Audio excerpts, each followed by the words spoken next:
जय हिंद दोस्तों। आज हम केमिस्ट्री का शुरू करने वाले हैं अपना एक नया चैप्टर जिसका नाम है chemical reactions the transformation of matter. देखो, केमिकल रिएक्शन एक बहुत इंपॉर्टेंट चैप्टर है। क्यों क्यों कह रहा हूँ ऐसा मैं? क्योंकि जब आप केमिस्ट्री का किताब खोलते हो तो आपको क्या देखने मिलता है? Reactions reactions reactions. ये बैलेंस कर दिया, यहाँ 2 3 क्यों लिख दिया, प्रोडक्ट्स 2 हैं पर फाइनल प्रोडक्ट में 3 क्यों हैं? तो ये सब जब अपन देखते हैं ना तो कंफ्यूजन होता है कि यार ये H2 मिलके H2O कैसे बना, H2 + O2 मिलके H2O कैसे बना। खैर, जो अपने पुराने लेक्चर्स रहे हैं उनमें सब मैं बता चुका हूँ आपको भी पता है कि हाँ ये सब बता चुके हैं सर कि H2O2 मिलके H2O कैसे बन गया है, H2O को H2O ही क्यों लिखते हैं ये भी बता चुका हूँ मैं कि H2O क्यों लिखते हैं। आपको याद हो मैंने आपको बताया था कि H2O जब हम ये चीज लिख रहे हैं तो यहाँ पे 2 क्यों आ रहा है, यहाँ पे 2 क्यों आ रहा है? मैंने बताया था H यहाँ लिखते हैं, O यहाँ लिखो, सबकी वैलेंसी याद करो। H की वैलेंसी क्या थी? +1, O की वैलेंसी क्या थी? -2। क्रिस क्रॉस क्या हो जाएगा? 2 यहाँ चला जाएगा H2 और O के पास 1 आ जाएगा तो 1 लिखते नहीं है, बस H2O। राइट, ये सब मैं बता चुका था। अगर नहीं बताया तो एक बार आप देख लो। You just have to remember the valencies. अगर आपको वैलेंसीज याद हैं, ऑक्सीडेशन नंबर से याद हैं, तो आप this is easy for you, this is bread and butter for you, right. तो ये सब आज अपन देखेंगे पूरी क्लास में कि केमिकल रिएक्शंस कितने टाइप्स की होती हैं, कौन कौन से रिएक्शंस का नाम क्या होता है। जैसे कि कॉम्बिनेशन रिएक्शन है तो उसको कॉम्बिनेशन रिएक्शन क्यों कहते होंगे? खुद सोचो, दो चीजों को कंबाइन करके कुछ मिला होगा इसलिए उसको कॉम्बिनेशन रिएक्शन कहते हैं, राइट। तो ऐसे ही आज अपन सारी रिएक्शंस देखेंगे, सबके टाइप्स देखेंगे और एक इंपॉर्टेंट चीज जरूर देखेंगे, कलर्स, जो कि आपको फैक्चुअल बेस पे याद रखने ही पड़ेंगे क्योंकि डायरेक्ट क्वेश्चन पूछ लेते हैं। कैसा क्वेश्चन पूछ लेते हैं? पूछ लेते हैं कि फेरस सल्फेट का कलर बताओ, ठीक है। कभी मैच द फॉलोइंग में पूछ लेंगे आपसे। तो ऐसे ना colours you have to remember कि अगर KMnO4 का ऑक्सीडेशन हुआ है या फिर वो पहले किसी चीज से रिएक्ट,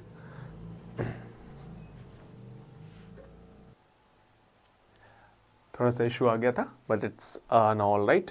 अब देखो मैं क्या कह रहा था आपसे कि H2O अपन को पता है, मैं आपको सब पढ़ा चुका हूँ कि यार अपन रिएक्शन कैसे लिखते हैं, अपन को रिएक्टेंट और प्रोडक्ट के बीच में जो अगर कुछ अंतर आ रहा है कि यहाँ बस 2 कैसे हैं, यहाँ 3 कैसे हैं, वो सब मैं आपको बता चुका हूँ, ठीक है। आज अपन कॉम्बिनेशन रिएक्शन, डिकम्पोजिशन रिएक्शन, ये सारे टाइप्स ऑफ रिएक्शन पढ़ेंगे जो कि आप नॉर्मली किताबों में देखते हो, जो कि आप नॉर्मली वीडियोज़ में देखते हो, जो कि आप नॉर्मली क्वेश्चंस में देखते हो। तो अपन कंफ्यूज हो जाते हैं कि कौन सा रिएक्शन पहले है, कौन सा रिएक्शन, ये क्या है रिएक्शन, ऐसे कैसे हो गया। तो आज और दूसरी बात अपन मैंने आपको बताया था कि अपन कलर्स के बारे में देखने वाले हैं, राइट, कि कौन सा कलर का कंपाउंड हो जाता है अगर कोई रिएक्शन कैरी ऑन होता है तो, ठीक है। वो सब आज अपन देखेंगे। और रिएक्शंस के बाद हाँ, तो ये मेन आपके लिए इंपॉर्टेंट क्यों है? एक रेंसिडिटी टॉपिक भी आएगा, वो भी आपके लिए इंपॉर्टेंट है। क्यों? क्योंकि PYQs आए हैं इसमें, ठीक है, पूछा गया है आपसे। तो ध्यान से पढ़िएगा, आराम से पढ़िएगा। शुरू करते हैं अपन, ठीक है। देखो, सबसे पहले अपन पढ़ लेते हैं बैलेंसिंग द केमिकल इक्वेशन, ठीक है। सबसे पहले इक्वेशंस को बैलेंस करना ही सीख लेते हैं, ठीक है। देखिए, केमिकल इक्वेशन आपको वहां बैलेंस करने तो नहीं आएगी, वहां तो नहीं पूछेंगे कि यार ये लिख दिया मैंने कि यार H2 + O2 = H2O, चलो इसको बैलेंस करो, ऐसा तो पूछ नहीं लेगा कोई आपसे वहां पे, है ना। आपको MCQ में क्या आ सकता है कि कितने मॉलिक्यूल्स ऑफ हाइड्रोजन लगे कितने मॉलिक्यूल ऑफ H2O बनाने में इन अ रिएक्शन ऑफ दिस, ऐसा जरूर पूछ सकते हैं आपसे, ठीक है। तो आपको रेडी रहना है हर क्वेश्चन के लिए। और जब भी आप रिएक्शन लिखते हो ना तो आपको एक बैलेंसिंग द केमिकल इक्वेशन जो कि बेसिक चीज है वो आनी चाहिए। साइंस वाले स्टूडेंट्स को आई गेस आती होगी, बट स्टिल वो जो मेथडोलॉजी है, एक मैं आपको बताऊंगा कि भाई पूरा फॉर्मूले के साथ अपन कैसे कर सकते हैं, और एक मैं आपको मेथड बताऊंगा कि अपन इजी मेथड से कैसे कर सकते हैं अपने दिमाग से, ठीक है। क्योंकि CSET जो रहता है, एक रीजनिंग पार्ट जो एप्टीट्यूड पार्ट रहता है, उसमें आपका ब्रेन शार्प वर्क करेगा, ठीक है। चलो देखो, जैसे यही वाला देख लेते हैं, अच्छे से लिख देते हैं इसको। चलो इसको ही लिख देते हैं। क्या लिखते हैं? H2 + O2 = H2, ठीक है। अब इस इक्वेशन में आप पहले एक और बेसिक चीज समझ लो, जो भी एरो के लेफ्ट हैंड साइड लिखा है वो क्या कहलाएगा आपका? रिएक्टेंट्स। वो क्या कहलाएंगे? ये आपके क्या है? रिएक्टेंट्स। क्या है ये? ये क्या हो गए आपके रिएक्टेंट्स जो रिएक्ट कर रहे हैं, राइट। ये क्या हो गए आपके रिएक्टेंट्स जो रिएक्ट कर रहे हैं। और इस साइड आपका क्या है, ये क्या है, एरो के राइट हैंड साइड क्या बनेगा, प्रोडक्ट। प्रोडक्ट समझ में आया। एरो के लेफ्ट हैंड साइड क्या है, रिएक्टेंट्स है, एरो के राइट हैंड साइड क्या है, प्रोडक्ट है। अब प्रोडक्ट दो हो सकते हैं, तीन हो सकते हैं, दो से ज्यादा हो सकते हैं। रिएक्टेंट भी दो से ज्यादा, एक, कितने भी हो सकते हैं। प्रोडक्ट भी एक, दो, तीन, कितने भी हो सकते हैं, ठीक है। एक होता है फाइनल प्रोडक्ट जो मेन प्रोडक्ट आपका बनता है, ठीक है। जो सबसे पहले लिखोगे आप एरो के साइड वो रहेगा आपका क्या, फाइनल प्रोडक्ट। फाइनल प्रोडक्ट, ठीक है। और जो सेकेंडरी बनेगा, जो दूसरी चीज बनेगी, वो आप क्या में लिखोगे, अपने सेकेंडरी प्रोडक्ट में। आई बात समझ में, आ रही है इतनी बात समझ में। फॉर एग्जाम्पल देख लो, PbO प्लस H2। PbO क्या है, लेड ऑक्साइड। Pb मतलब lead, lead oxide plus H2 क्या हो गया, Pb प्लस H2O बन गया, ठीक है। अब मुझे एक चीज बताओ, PbO plus H2O, Pb plus H2O, इसमें से प्रोडक्ट कौन सा है, जो प्रोडक्ट कौन सा है जो राइट हैंड साइड लिखा है, तो क्या हो गया प्रोडक्ट, Pb और H2O। रिएक्टेंट क्या हो गया अपना, PbO प्लस H2। इतनी बात आई समझ में, ठीक है। अब देखते हैं अपन मेन प्रोडक्ट, ठीक है। एक होता है बाय प्रोडक्ट, एक होता है मेन प्रोडक्ट, फाइनल प्रोडक्ट। देखो फाइनल प्रोडक्ट का अपना मेन रिएक्टेंट देख लेते हैं। मेन रिएक्टेंट क्या है यहाँ पे, PbO। मेन रिएक्टेंट क्या है आपका, PbO, ठीक है। और सेकेंडरी रिएक्टेंट क्या है आपका, H2, ठीक है। यहां पर मेन प्रोडक्ट क्या है, फाइनल प्रोडक्ट का मेन प्रोडक्ट क्या है, Pb। बाय प्रोडक्ट क्या है, H2। बाय मतलब ऐसा वाला, B बाय E वाला नहीं, ये होता है बाय प्रोडक्ट। बाय प्रोडक्ट क्या है आपका, H2। आई इतनी बात समझ में, ठीक है।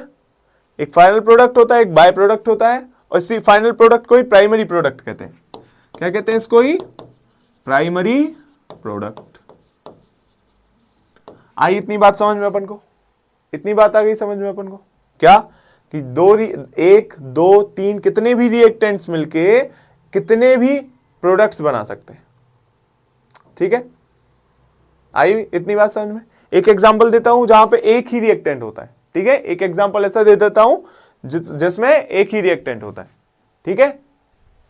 फॉर एग्जांपल एक डिकम्पोजिशन रिएक्शन होता है। अभी इसको डिटेल में देखेंगे क्या होता है डिकम्पोजिशन रिएक्शन, पूरा ही लिख देता हूं। डिकम्पोजिशन रिएक्शन में देखेंगे अपन, क्या देखेंगे, FeSO4 जो होता है वो डिकम्पोज होता है Fe2O3 प्लस SO2 में। तो देखो यहां पर क्या हुआ, यहां पर रिएक्टेंट से कुछ रिएक्ट तो नहीं किया, रिएक्टेंट से कुछ मिला तो नहीं, कोई और रिएक्टेंट नहीं मिला ना, एक ही रिएक्टेंट है। एक रिएक्टेंट से कितने प्रोडक्ट्स बन गए, दो प्रोडक्ट बन गए। एक कौन सा प्रोडक्ट था, एक मेन प्रोडक्ट था और एक बाय प्रोडक्ट था। आई इतनी बात समझ में, आ गई, आ रही इतनी बात समझ में। चलो अब अपन देखते हैं बैलेंस कैसे करते हैं रिएक्शन को। तो सबसे पहली वाली उस पे चलते हैं, रिएक्शन पे कौन सी लिखी थी, H2 प्लस O2 क्या बना रही थी, H2, ठीक है सर। अब मैं कह रहा हूं इसको बैलेंस करना है। कैसे बैलेंस करेंगे, सबसे पहले अपन इनके आगे लिख लेंगे ABC। क्या लिख लेंगे, ABC लिख लिया अपन ने, क्या लिख लिया, ABC, ठीक है। अब अपन को देखना है कि क्या क्या एलिमेंट्स है इस पूरी रिएक्शन में, कितने एलिमेंट्स है, क्या क्या एलिमेंट्स है। सबसे पहला एलिमेंट है H, देखो। दूसरा एलिमेंट है O, यहां भी H और O है, तो यही लिखा, यही है, H और O है, कोई अलग चीज तो नहीं है, अलग एलिमेंट तो नहीं है, नहीं है सर, HO है, ठीक है। उसके बाद अपन लिखेंगे H कितने हैं, तो रिएक्टेंट और फाइनल मिला के H कितने हैं देखेंगे। कैसे देखेंगे, यहां पे H कितने हैं, यहां पे बताओ H कितने हैं, ये दो हैं और A है, A आगे लिखा है, तो कितना हो गया टोटल, 2A। कितना हो गया, 2A। टोटल कितना हो गया, 2A। आ रही है मेरी बात समझ में, कितना हो गया टोटल, 2A हो गया, ठीक है। इज इक्वल्स टू, और यहां H तो है नहीं, नहीं है सर, तो इज इक्वल्स टू, ठीक है।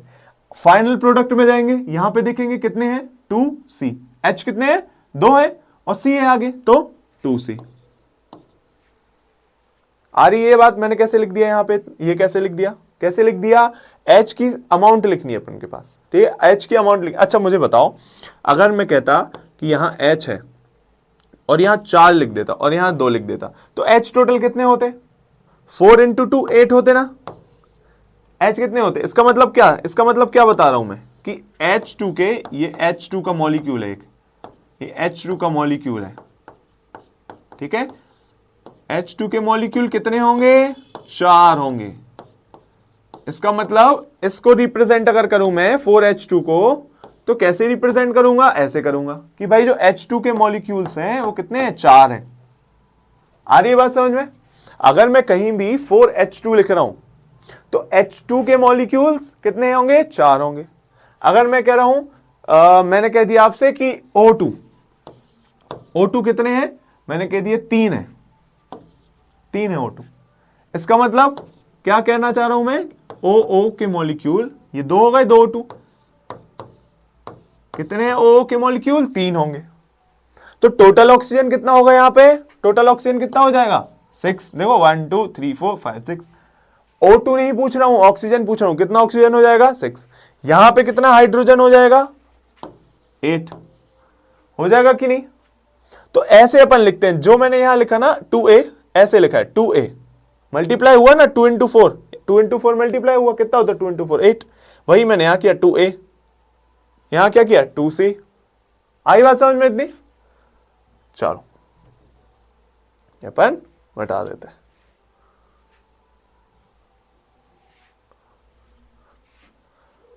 चलो क्या लिखा मैंने, 2A is equal to 2C लिख दिया, ठीक है सर।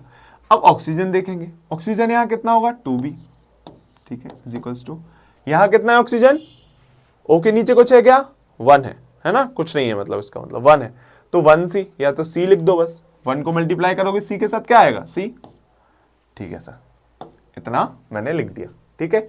इसके बाद क्या करना है अपन को, इसके बाद अपन देखेंगे कि कौन सा वाला, ये जो अपन ने ये लिए थे ना A B C, ये सब जो लिए थे ना अपन ने, कौन सा वाला A B C में से सबसे ज्यादा बार प्रेजेंट है इधर, ठीक है सर। देख लेते हैं, यहां A एक ही बार प्रेजेंट है, सारे में देखो A कितनी बार, एक ही बार प्रेजेंट है, ठीक है। C एक यहां प्रेजेंट है, एक यहां प्रेजेंट है, तो C 2 बार प्रेजेंट है, ठीक है सर। फिर B भी एक ही बार प्रेजेंट है, तो जो सबसे ज्यादा प्रेजेंट हो, क्या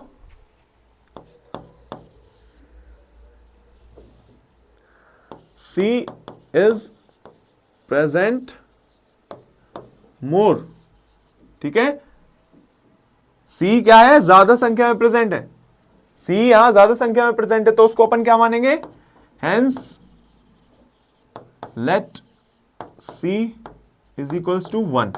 क्या मान लिया अपन ने, C को मान लिया 1, जो भी ज्यादा अमाउंट में प्रेजेंट है उसको क्या मान लिया अपन ने, 1 मान लिया, ठीक है सर, 1 मान लेते हैं। फिर क्या हो जाएगा उसकी वजह से, A देखते हैं, 2A is equals to 2 into 1, C को 1 माना है अपन ने, ठीक है सर।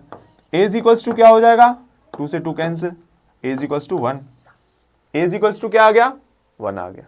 आई बात समझ में, ठीक है। अब यहां कर लेते हैं, 2B इज इक्वल्स टू 1, तो B इज इक्वल्स टू 1/2।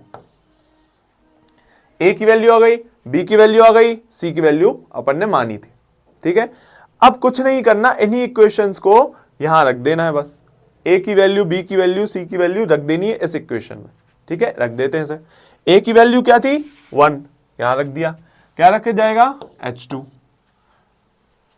क्या आई बात समझ में, यहां 1 था ना, तो 1 को यहां रखा, 1 को यहां रखा, तो बस क्या लिख दिया, H2। अच्छा 1 लिख दो लो, तो क्या होगा, multiply, H2 multiplied by 1 H2, 3 multiplied by 1 3, तो कुछ इसको अपन मिटा देते हैं कि हाँ ठीक है H2 है, ठीक है सर। देन प्लस, फिर B है, B कितना था अपना, 1/2 था, ठीक है सर, 1/2 लिख देते हैं, 1/2 O2। उसके बाद देखो C कितना है, C अपन ने क्या माना, 1 माना था, तो फिर से लिख देंगे H2O, बस H2O लिख दिया सर, हो गया, इतना आया। अब अपन देखेंगे कि यार ये फ्रैक्शन में जो चीज है, अपन को कभी केमिकल रिएक्शन फ्रैक्शन में नहीं लिखना, याद रखना, कोई भी केमिकल रिएक्शन आप फ्रैक्शन में नहीं लिखोगे। तो जो भी चीज फ्रैक्शन में प्रेजेंट है उसको आप करो, उसका जो डेनोमिनेटर है, और कोई चीज तो पहले देख लो फ्रैक्शन में नहीं है, देखो कोई और चीज फ्रैक्शन में है क्या? नहीं है सर। ठीक है, तो क्या करेंगे, जो भी चीज डेनोमिनेटर में है उसका अपन मल्टीप्लाई कर देंगे। 2 डेनोमिनेटर में, डेनोमिनेटर न्यूमिनेटर जानते हो ना, 2/3 लिखा है तो 2 क्या हो जाएगा, न्यूमिनेटर, 3 क्या हो जाएगा, डेनोमिनेटर। आ रही बात समझ में? न्यूमिनेटर और डेनोमिनेटर क्या होता है, ठीक है। तो यहां डेनोमिनेटर क्या है, 1/2 में से 2 है सर, तो क्या करेंगे अपन, सब में मल्टीप्लाई कर देंगे। ठीक है सर, 2H2 कर दिया प्लस 2 इंटू हाफ O2 कर दिया, ठीक है, इज इक्वल टू 2H2O कर दिया। ठीक है सर, अब क्या होगा, यहां 2 से 2 कैंसिल हो जाएगा, क्या बचा, 2H2 plus O2 is equal to 2H2O। ये हो गई आपकी बैलेंस। ये क्या हो गई आपकी रिएक्शन, बैलेंस हो गई। कैसे हो गई सर, यहां देखो H देखो कितने हैं, इधर देखो H कितने हैं, 2 2 4, H इज इक्वल टू 4 है इधर रिएक्टेंट। ठीक है, ऑक्सीजन कितने यहां पे, O है 2। ठीक है सर, वहां देखते हैं वहां क्या H कितने हैं वहां पे, 2 2 4। ठीक है सर, और O कितने हैं, O इंटू 2, तो O इज इक्वल टू 2। देखो रिएक्टेंट के साइड और फाइनल प्रोडक्ट्स, रिएक्टेंट के साइड और प्रोडक्ट के साइड सारे एलिमेंट्स की संख्या इक्वल है कि नहीं, H 4 है, यहां भी H 4 है, यहां भी H 4 है, यहां O2 है, वहां भी O2 है कि नहीं है, बिल्कुल है। बस यही होता है केमिकल बैलेंस करना, केमिकल इक्वेशंस को बैलेंस करना। कैसे करते हैं, जितने भी रिएक्टेंट्स हैं उस साइड फाइनल प्रोडक्ट देखा, उसको मैच करना है कि भाई ऐसा तो नहीं कि यहां पे 4 है वहां पे 2 बन रहे हैं, ऐसा नहीं होगा, इक्वल अमाउंट ऑफ। अब आप एक बात बताओ भाई, मैंने एक छन्नी ली, ठीक है, अगर इधर से छन्नी के इस पार से मैं 1 लीटर पानी डाल रहा हूं तो उस पार से भी 1 लीटर पानी आना चाहिए ना। कोई भी रिएक्शन कर रहा हूं मैं तो इस पार से जितना डालूंगा उस पार से भी उतना ही आएगा ना, समझ रहे हो? बस यही अपन को यहां शो करना रहता है। आई इतनी बात समझ में? अब इसका एक इजी मेथड क्या है कि सर इतना सारा करने का तो वहां टाइम नहीं रहेगा, तो इजी मेथड है अपना खुद का दिमाग लगाना, खुद की बुद्धि लगाना, खुद की रीजनिंग लगाना। ठीक है, तो अपन को बस इतना देख लेना है, यहां पे H कितने हैं, 2 हैं, यहां पे भी H 2 है। ठीक है सर, यहां पर O 2 है, यहां पर O 1 है। एक को करने के लिए क्या, यहां पे एक को 2 बनाने के लिए क्या करना पड़ेगा, इस साइड ऑक्सीजन कितना 1 है, एक को अपन को 2 बनाना है तो क्या करना पड़ेगा, 2 से मल्टीप्लाई कर देना पड़ेगा। कर दिया, कभी भी इसके नीचे मत लगा देना कि यहां ऐसा लगा दिया, कभी भी ये नहीं करना, किसी भी एलिमेंट के नीचे नहीं लगाओगे, मल्टीप्लिकेशन आगे ही करोगे, याद रखना ये चीज, कभी भी किसी एलिमेंट के नीचे मत लगा देना नंबर, ठीक है, सामने ही लगाओगे। तो यहां 2 लगा दिया, और ऐसा भी नहीं कर देना H2O लिखा है तो तुम लोग यहां 2 से मल्टीप्लाई कर दो, नहीं ये भी नहीं करना। पूरा एक एलिमेंट होता है, अगर मैंने लिखा है K2Cr2O7 और मुझे O का बढ़ाना है तो यहीं ही आएगा, यहां ही लिखोगे 2, याद रखना। तो जिससे क्या होगा, K भी अब 2 से बढ़ जाएगा, Cr भी 2 से बढ़ जाएगा, पर अपन को सारी रिएक्शन मैच करनी पड़ेगी। पर यही करना, कुछ ये नहीं कर देना यहां 2 लिख दो, यहां 2 लिख दो, ठीक है, याद रखना ये चीज। चलो अब क्या कह रहा हूं मैं, क्या कह रहा हूं मैं, यहां पे अपन ने 2 बनाने, यहां 2 कर दी, ये वो है, क्या कहते हैं, हिट एंड ट्रायल मेथड कहलाती है। क्या कहलाती है, क्या कहलाती है, हिट एंड ट्रायल मेथड। इसका मतलब क्या कि जो भी आपको इक्वेशन दी गई है उसमें आप लगा के देखो, नंबर्स लगा के देखो अपने दिमाग से। कैसे लगाया नंबर अपन ने, हमने देखा यहां O 2 है, यहां पर 1 ही था तो 2 लगा दिया, ठीक है। अब क्या हो गया, यहां O2 तो मैच हो गए, यहां भी 2, यहां भी 2, अपन को H मैच करना है। H कितने यहां पे 2, यहां पे कितने 4, यहां पे कितने हैं 4, और यहां पे कितने 2, तो 2 को 4 में बदलने क्या करना पड़ेगा, 2 से मल्टीप्लाई कर दो, कितना हो गया, हो गई बैलेंस इक्वेशन। देखो 2H2 O2 2H2O, यहां कितने हैं 4 है H, यहां भी 4 है H, यहां 2O, यहां भी 2O। इजी थी ये वाली, हिट एंड ट्रायल मेथड कहलाती है। ठीक है, बड़े पैमाने पे जब कोई केमिकल रिएक्शन आएगा, जो कि नहीं आएगा, बहुत कम चांसेस है, पर अगर आ जाता है तो उसमें भी हिट एंड ट्रायल लगा के एक बार देख लो, एक बार देख लो लगा के, फिर भी अगर नहीं आता है, टफ लगता है कि सर ये तो हो ही नहीं है, तो जल्दी से वो वाला केमिकल बैलेंस कर ली, पर ये आपका टाइम सेव कर लेगा हिट एंड ट्रायल मेथड। आई बात समझ में, हिट एंड ट्रायल मेथड क्या करेगा, आपका टाइम सेव कर लेगा। ठीक है, चलो दूसरा करते हैं, एक और अपन करते हैं। क्या करते हैं अपन, देखो S8 प्लस O2, ठीक है, क्या बन जाता है, SO3 बन जाता है, ठीक है। चलो SO3 बन जाता है। करें कैसे मेथड से, पहले अपन इक्वेशन वाले मेथड से करते हैं, ठीक है। क्या किया, A लिखा, B लिखा, C लिखा, मेरे साथ साथ करो, कम ऑन, कॉपी उठाओ, मेरे साथ साथ करो, साथ में करते हैं, है ना। चलो करो, क्या, A लिखा, B लिखा, C लिखा, क्या करेंगे, देखेंगे S है और O है, और कोई तो एलिमेंट है नहीं S और O के सिवा, ठीक है सर, नहीं है। S देखा, कितने S है यहाँ पे, 8A इज इक्वल्स टू, इस साइड कितने S है, 3 नहीं 1 है यहाँ पे, तो C बस लिख देंगे, ठीक है। कितने हैं यहाँ पे, C, ठीक है। O कितने हैं यहाँ पे, 2B इज इक्वल्स टू, यहां कितने हैं O, 3C, ठीक है। यही इक्वेशन आई। देखा कौन सा सबसे ज्यादा है, A है क्या, A एक बार है, C 2 बार है और B एक बार है, तो C लेंगे अपन, क्या माना, C इज इक्वल्स टू 1 माना अपन ने, ठीक है सर। तो 8A is equals to 1, A is equals to 1/8 आया। यहां देख लेंगे 2B is equals to 3, so B is equals to 3/2 आ गया, A भी आ गया, B भी आ गया, C भी आ गया। और अपन इक्वेशन लिख देंगे, क्या लिख दी, A क्या है, 1/8, 1/8 S8 प्लस B देखो कितना है, 3/2, 3/2 है, लिख दिया 3/2 O2 मिलके क्या बना, C अपन ने क्या माना था 1, तो SO3, ये लिख दी इक्वेशन। अब देखो यहां पर क्या हुआ, दो फ्रैक्शंस आ गए, कौन से, एक 1/8 आ गया और एक 3/2 आ गया। क्या क्या आ गया, एक 1/8 आ गया और एक 3/2 आ गया। अब देखो जब भी दो फ्रैक्शन आ जाए अपनी इक्वेशन में बैलेंस करते वक्त, दोनों को लिखो 1/8 3/2, ये दोनों है, एक फ्रैक्शन ही है, एक फ्रैक्शन ही है। जो भी जिसका भी डेनोमिनेटर बड़ा होगा, किसका बड़ा है, 1/8 बड़ा है, उसका अपन मल्टीप्लीकेशन करेंगे, उसका अपन मल्टीप्लीकेशन कर देंगे, ठीक है सर। क्या कर दिया यहां पे, 8 multiply by 1/8 S8 plus 8 multiplied by 3/2 O2 is equals to 8 SO3। आई बात समझ में, इतना लिखा, लिख दिया, ठीक है सर। उसके बाद क्या करेंगे, 8 से 8 कैंसिल हो गया, 2 1s 2 4s, क्या हो गया, S8 plus 4 into 3 12 O2 is equals to 8 SO3। ये आ गई आपकी इक्वेशन, ठीक है। एक बार मैच कर लेते हैं, S कितने हैं यहाँ पे, S है आपके 8, ठीक है। ऑक्सीजन कितना है इस साइड आपका, 12 2 जा 24, ठीक है सर। यहां पे देख लेते हैं, S कितना है यहाँ पे, 8 है, O कितना है यहाँ पे, 8 3 जा 24। आई बात समझ में, आई बात समझ में, ठीक है। चलो एक बार हिट एंड ट्रायल मेथड देख लेते हैं, S8 plus O2 is equals to SO3, ठीक है। चलो क्या करना है, अपन ने क्या देखा, यहां पे S8 है, यहां पे एक ही S है, यहां पे एक ही S है, तो क्या करेंगे अपन ने माना इसको 8 बनाना है, तो 8 से मल्टीप्लाई कर दिया, पूरी इक्वेशन को 8 से मल्टीप्लाई कर दिया, ठीक है सर।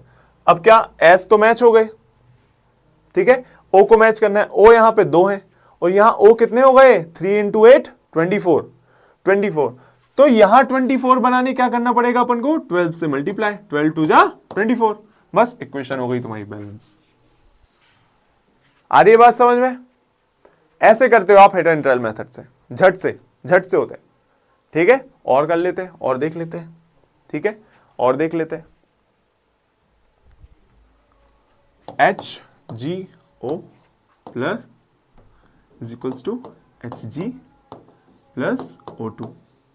चलो अब इसको बताओ, इसको कैसे करेंगे अपन, वो वाले मेथड से कर लें, ठीक है सर। A B C कैसे, क्या लिखा अपन ने, Hg लिखा, यहां पे O लिख दिया, ठीक है। A एक ही है, इज इक्वल्स टू, जल्दी जल्दी करो, ये क्या है, B, A is equals to B हो गया, देखो वहां भी एक है, यहां भी एक है, ठीक है sir.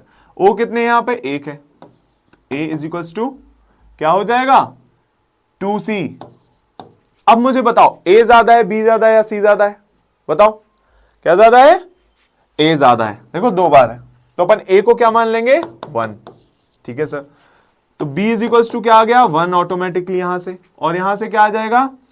c is equals to 1/2। आया ना समझ में कैसे आ गया? 1 इज इक्वल्स टू 2c, तो c is equals to 1/2। Right, चलो ये लिख दिया अपन ने ए बी सी। चलो अब वहां पे अपन रिएक्शन लिख देते हैं। क्या हो गया यहां पे? HgO प्लस बी कितना है? बी कितना है? 1 प्लस नहीं है, इक्वल्स टू 1, तो Hg प्लस सी कितना है यहां पे? 1/2, तो 1/2 O2। आई बात समझ में? ऐसा कर दिया। फिर फ्रैक्शन वाली बात आई कि यार फ्रैक्शन में लिखना नहीं है अपन को, तो क्या करेंगे? डेनोमिनेटर का मल्टीप्लाई। 2 तो है नहीं कि अपन को बड़ा देखना है, कुछ नहीं है, राइट? तो यहां पे 2 लिख दिया, 2 से मल्टीप्लाई, तो HgO के आगे 2 लगा दिया, यहां पे भी 2 लग जाएगा, और यहां पे 2 कैंसिल आउट हो जाएंगे, तो O2 ही बचेगा बस। कैंसिल आउट समझ में आया? 1/2 इंटू 2 कैंसिल आउट, बचा 1, तो O2 डायरेक्ट लिख दिया बनने, O2 डायरेक्ट लिख दिया बनने। ये हो गई आपकी क्वेश्चन बैलेंस। देखो 2Hg 2O 2O। आई बात समझ में? अपनी उस मेथड से करेंगे तो क्या? Hit and trial. Hit and trial मेरी बहुत फेवरेट मेथड है। ठीक है, जब से थोड़ा सा दिमाग लगाओ हो जाता है। क्या? एक H है, एक Hg है, एक Hg है, एक Hg है, यहां 1 है, वहां 2 है, यहां 2 लिख दो, तो अब Hg भी 2 हो गए, तो यहां Hg भी 2 कर दो। हुआ कि नहीं हुआ? हुआ कि नहीं हुआ? झट से हो गया ना, इतना सब तामझाम करने की जरूरत नहीं थी। Hit and trial method is the best method. ठीक है, चलो चलो देखें, एक और देखें, कौन सा? NH3 प्लस O2 क्या बन जाएगा अपना? NO2 plus H2। समझ रहे हो क्या हुआ यहाँ पे? NH3 को जब अपन ने ऑक्सीजन के साथ रिएक्ट करवाया, NO2 और H2 बन गया। ठीक है, वही मेथड, कौन सी? A B C, और यहाँ D भी आ जाएगा, राइट? D भी आ गया। ठीक है सर, अब क्या करेंगे अपन? वही लिखा, N है यहाँ पे, ठीक है, और क्या है? H है, और क्या है? O है। ठीक है, यहाँ पे N, ठीक है, लिख दिया, H O लिख दिया, और कोई तो एलिमेंट नहीं है? नहीं है सर। ठीक है, अब क्या करेंगे अपन? वही A B लिखेंगे। कितने हैं यहाँ पे? N कितने हैं? 1 है, A। ठीक है, और कोई तो है नहीं? नहीं है। वहां देखेंगे कितना है? 1 है। A इज इक्वल्स टू क्या आ गया? C। A is equals to क्या आ गया? C। ठीक है सर, H देखते हैं। H कितने हैं यहाँ पे? 3A। 3A is equals to H यहाँ पे कितने हैं? 2D। ठीक है सर, 2D हो गया।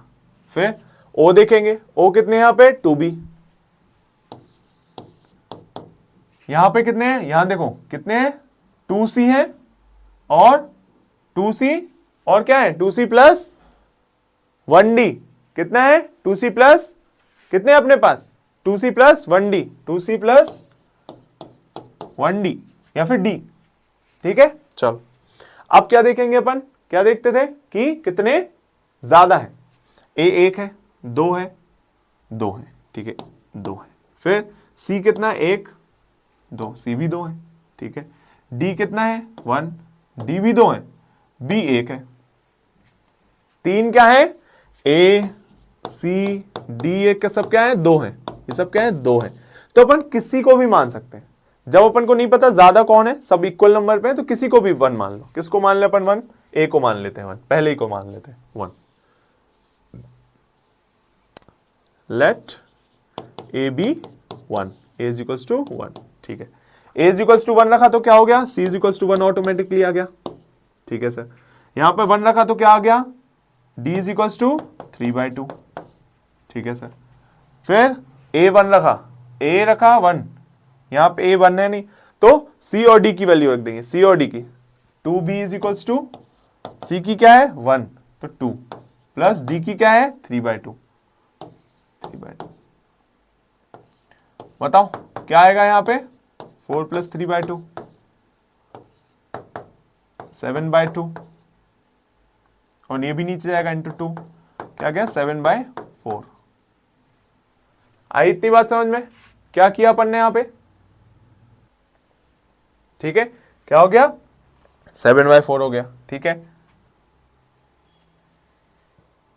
7/4। कुछ तो गड़बड़ हो गई है। क्या गड़बड़ हो गई है? NH3 यहां NO2 नहीं, हाँ राइट राइट राइट, शायद एनसीईआरटी में हल्का सा मिसप्रिंट हो गया होगा। NO होता है यहाँ पे, NH3 plus O2 is equals to NO plus H2। Right right right right, यहाँ पे हल्का सा एनसीईआरटी से मिसप्रिंट हो गया है, NO है यहाँ पे। ठीक है, तो अपन क्या करेंगे यहाँ पे? क्या क्या चेंज हो गया? कुछ नहीं, ऑक्सीजन बस चेंज हुआ है। ऑक्सीजन का क्या हो जाएगा? 2C की जगह सिर्फ C आएगा। 2C की जगह क्या आ जाएगा? सिर्फ C आ जाएगा। ठीक है सर, तो यहाँ पे 1 लिख देंगे अपन, मिटा ही लेते हैं, जल्दी से कर लेते हैं। क्या लिख दिया? 2B is equals to 1 plus 3/2। 3/2 क्या हो गया? 2B is equals to 2 plus 3 5/4 आ गया। Sorry, B is equals to 5/4 आ गया। B इज इक्वल्स टू क्या आ गया? 5/4 आ गया। आई बात समझ में? A की वैल्यू पता चल गई, B की वैल्यू पता चल गई, C की पता चल गई, D की पता चल गई। रख देते हैं जल्दी से। A 1 तो NH3 प्लस B कितना है? B कितना है देखो 5/4, तो 5/4 O2 इज इक्वल्स टू क्या है? NO C कितना है? 1, तो NO यहां लिख देता हूं, NO प्लस D कितना है अपना? 3/2, तो 3/2 H2। वही करेंगे क्या? डिनोमिनेटर देखेंगे कौन सा बड़ा है, 4 बड़ा कि 2 बड़ा? 4 बड़ा। मल्टीप्लाई कर दो, 4 NH3 plus 5 O2 is equals to 4 NO plus 2 into 3 6 H2। इतना आ गया समझ में कि नहीं? ये 6 कैसे लिख दिया मैंने? अरे 3/2 इंटू 4, 2 1 जा, 2 जा, 3 2 जा 6 6H2। आई ना बात समझ में? वो कैसे हो गया? अब देख लेते हैं, N यहाँ पे कितने हैं? 4 है। यहाँ पे कितने हैं? 4 है। डन। H कितने हैं यहाँ पे? 3 4 जा 12। यहाँ कितने हैं? H 6 2 जा 12। डन। H भी। O कितने हैं? 5 2 जा 10। यहाँ कितने हैं? 4 और 6 10। आई बात समझ में? ये हो जाता है ऐसे। ठीक है, चलो अब अपन ने समझ लिया। अब अपन देखते हैं थोड़े से, अब अपन मेन चैप्टर पे आ जाते हैं। ठीक है, फिजिकल वर्सेस केमिकल चेंज, इसमें क्या हो रहा है? देखो, जब भी अपन केमिकल प्रोसेसेस के बारे में बात करेंगे, फिजिकल भी देख लेते हैं कि यार फिजिकल चेंजेस क्या होते हैं। कभी आपने सुना होगा कि melting of ice, it is not a chemical phenomena, it is a physical phenomena. It is what? A physical phenomena. देख लेते हैं दोनों में अंतर क्या होता है।